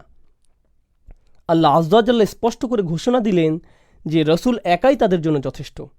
রাসূল সাল্লাল্লাহু আলাইহি সাল্লামের আর কাউকেই প্রয়োজন নেই। এটি কোরআন থেকে একটি বড় শিক্ষা আমাদের জন্য। কেউ কেউ মাঝে মাঝে বলে মুহাম্মদ তার অনুসারীদের ব্যতীত কিছুই করতে পারত না, মাআযাল্লাহ। খুবই জঘন্য ভাষার ব্যবহার। আমরা মুসলিমরা কখনোই এমনটা বলি না, অমুসলিম ইতিহাসবিদরা বিশেষ করে এমনটা বলে থাকে। মুহাম্মদ তার অনুসারীদের উপর নির্ভর করেছিল, এই ধরনের কথাবার্তা। এখন লক্ষ্য করুন আল্লাহ তাআলা কি বলছেন, ইল্লা তানসুরুহু ফাকাদ নাসারাহুল্লাহ। সূরা তাওবাতে আল্লাহ বলছেন, যদি তোমরা তাকে সাহায্য নাও করো, আল্লাহ তো তাকে ইতোমধ্যেই সাহায্য করে রেখেছেন সাল্লাল্লাহু আলাইহি সাল্লাম। তাই আমাদের দৃষ্টিভঙ্গি কখনো এমন হতে পারে না। আমাদের দৃষ্টিভঙ্গি, চিন্তাভাবনা হচ্ছে তিনি সরাসরি আল্লাহ তাআলা থেকে সাহায্য পেয়ে থাকেন, আমাদের সাহায্যের তার কোনো প্রয়োজন নেই। আপনারা মনে করতে পারেন হুনাইনের যুদ্ধের কথা, যখন সাহাবীরা হঠাৎ ভীত হয়ে রাসূলুল্লাহ সাল্লাল্লাহু আলাইহি সাল্লাম থেকে দূরে সরে গিয়েছিলেন। তিনি হঠাৎ একা পড়ে গেলেন, চারপাশে তাকে শত্রুরা ঘিরে রেখেছিল। শত্রুপক্ষের তীরন্দাজরা পাহাড়ের উপর থেকে প্রায় তাকে নিশানায় পরিণত করে ফেলেছিল। তিনি বলতে লাগলেন, আনা রসুল্লাহ লা কাযিব, আনা ইবনে আব্দুল মুত্তালিব, আমি আল্লাহর প্রেরিত রসুল, যা মিথ্যা নয়, আমি আব্দুল মুত্তালিবের নাতি। তিনি একাই সেখানে অবিচল দাঁড়িয়ে থাকলেন, বিন্দুমাত্র পিছপা হননি, অথচ তার সাথে কেউ ছিল না। এটাই হচ্ছে হিম্মত যা আল্লাহ সুবহানাহু ওয়া তাআলা তার রাসূলকে দিয়ে পাঠিয়েছেন এই দুনিয়াতে সাল্লাল্লাহু আলাইহি সাল্লাম। এটা হচ্ছে প্রথম বিষয় যা আমি বলতে চাচ্ছিলাম। দ্বিতীয় বিষয়টি হচ্ছে, আমি ইতিমধ্যে বলেছি আপনাদের যে কুরাইশরা চাচ্ছিল রাসূল তাদের সাথে কিছুটা হলেও আপোষ করুক, কিন্তু আল্লাহ বলছেন যে তাদের রাসূলের সাথে কথাবার্তা বলে লাভ নেই। রাসূল তো শুধু আমার নেওয়া সিদ্ধান্ত তাদের জানাচ্ছে, এগুলো সবই আমার আদেশ। তাই সূরাটি শুধু ইয়া আইয়ুহাল কাফিরুন না বলে কুল শব্দ দিয়ে শুরু হচ্ছে, অর্থাৎ রাসূল সরাসরি তোমাদের বলছে না, বরং আমার আদেশে রাসূল তোমাদের বলছে। তাই রাসূলের সাথে আপোষ করে তাদের কোনো লাভ হবে না। এখন এই সূরার শেষে লাকুম দীনুকুম ওয়ালিয়া দীন, দিন শব্দের শেষে যে নুনটি রয়েছে, এটি আসলে দ্বীনই হওয়ার কথা। তোমাদের নিকট তোমাদের দিন থাকুক, আর আমার নিকট আমার দিন। আরবি ব্যাকরণ অনুযায়ী ইদফা হওয়ার কারণে এখানে শেষে ইয়া হওয়ার কথা। এক্ষেত্রে যাকে ইয়া মুতাকাল্লিম বলা হয়, কিন্তু অলঙ্করণের স্বার্থে এখানে ইয়া সরিয়ে ফেলা হয়েছে আর শুধুই কাসরা ব্যবহার করা হয়েছে। আপনি যদি মুসহাফ একটু চেক করে দেখেন তাহলে দেখবেন এটি বলছে লাকুম দীনুকুম ওয়ালিয়া দীন, শুধুই কাসরা শেষে আছে, অর্থাৎ ইয়া সরিয়ে ফেলা হয়েছে।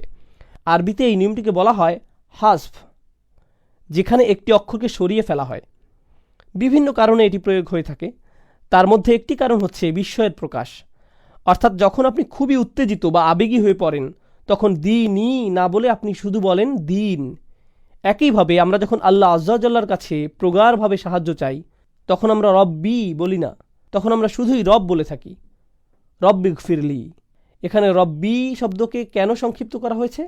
কারণ আমরা আল্লাহ আযজা ওয়া জাল্লার সামনে মরিয়া হয়ে আবেদন জানাচ্ছি, এটি অন্তর থেকে তার প্রতি নিবেদন।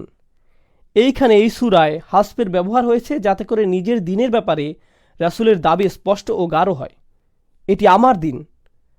আরেকটি কারণ হচ্ছে ইয়া দ্বারা এখানে স্বয়ং রাসূলুল্লাহ সাল্লাল্লাহু আলাইহি সাল্লামকে বোঝানো হতো, কিন্তু হাসফের দ্বারা এই আয়াতে রাসূলের ভূমিকাকে সংক্ষিপ্ত করা হয়েছে আর আল্লাহর ক্ষমতাকে ফোকাসে আনা হয়েছে।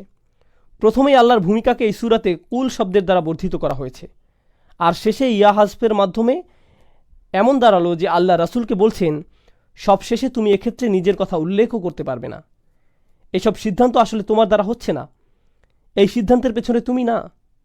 সুবহানাল্লাহ, খুবই চমৎকার, প্রবল ও কার্যকর উপসংহার এই সূরার। আর এখন আমি আপনাদের তৃতীয় এবং সবচাইতে গুরুত্বপূর্ণ বিষয়, যেটি উল্লেখের মাধ্যমে এই বক্তব্য শেষ করব ইনশাআল্লাহ তাআলা।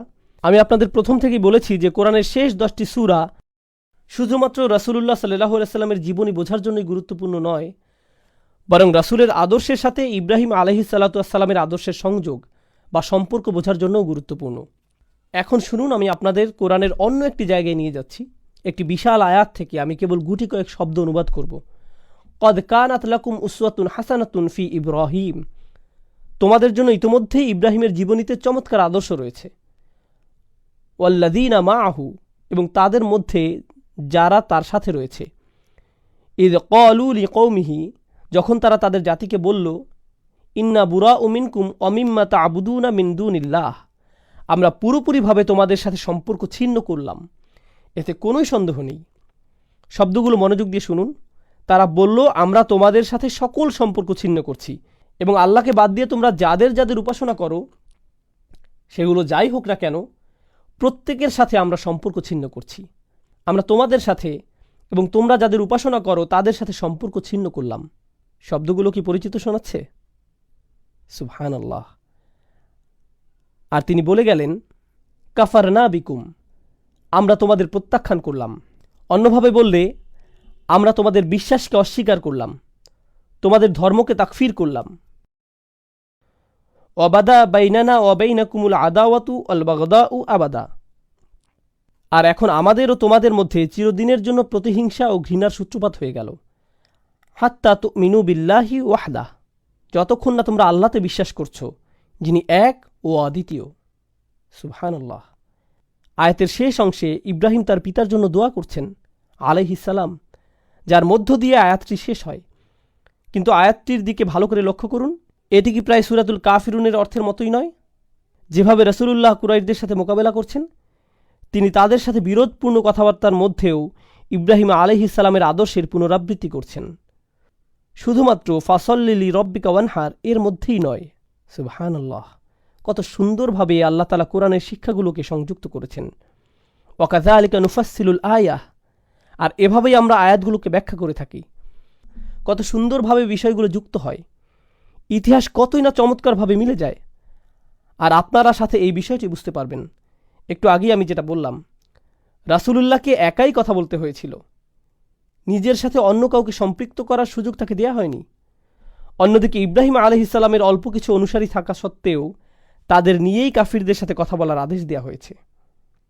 বৈপরীত্যের দিকে লক্ষ্য করুন। কার অনুসারীর সংখ্যা বেশি? মুহাম্মদ রাসূলুল্লাহ সাল্লাল্লাহু আলাইহি সাল্লাম।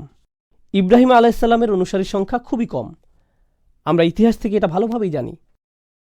তার অনুসারীদের কথা খুবই কম উল্লেখ করা হয়েছে, এমনকি তাকে একাই উদ্দেশ্য করে উম্মাতান বলা হয়েছে। কিন্তু অল্প যাই তার অনুসারী ছিল, তাদেরকে সঙ্গে নিয়েই তাকে তার জাতির বিরুদ্ধে দাঁড়াতে বলা হয়। কিন্তু অপরদিকে রাসূলুল্লাহ সাল্লাল্লাহু আলাইহি সাল্লামের অনুসারী অনেক বেশি থাকা সত্ত্বেও তাকে বলা হলো, না না না, তুমি একাই তাদের বলো, একা একাই তাদের কাছে যাও। কারণ তাদের জানা দরকার তোমার ক্ষমতা কতটুকু।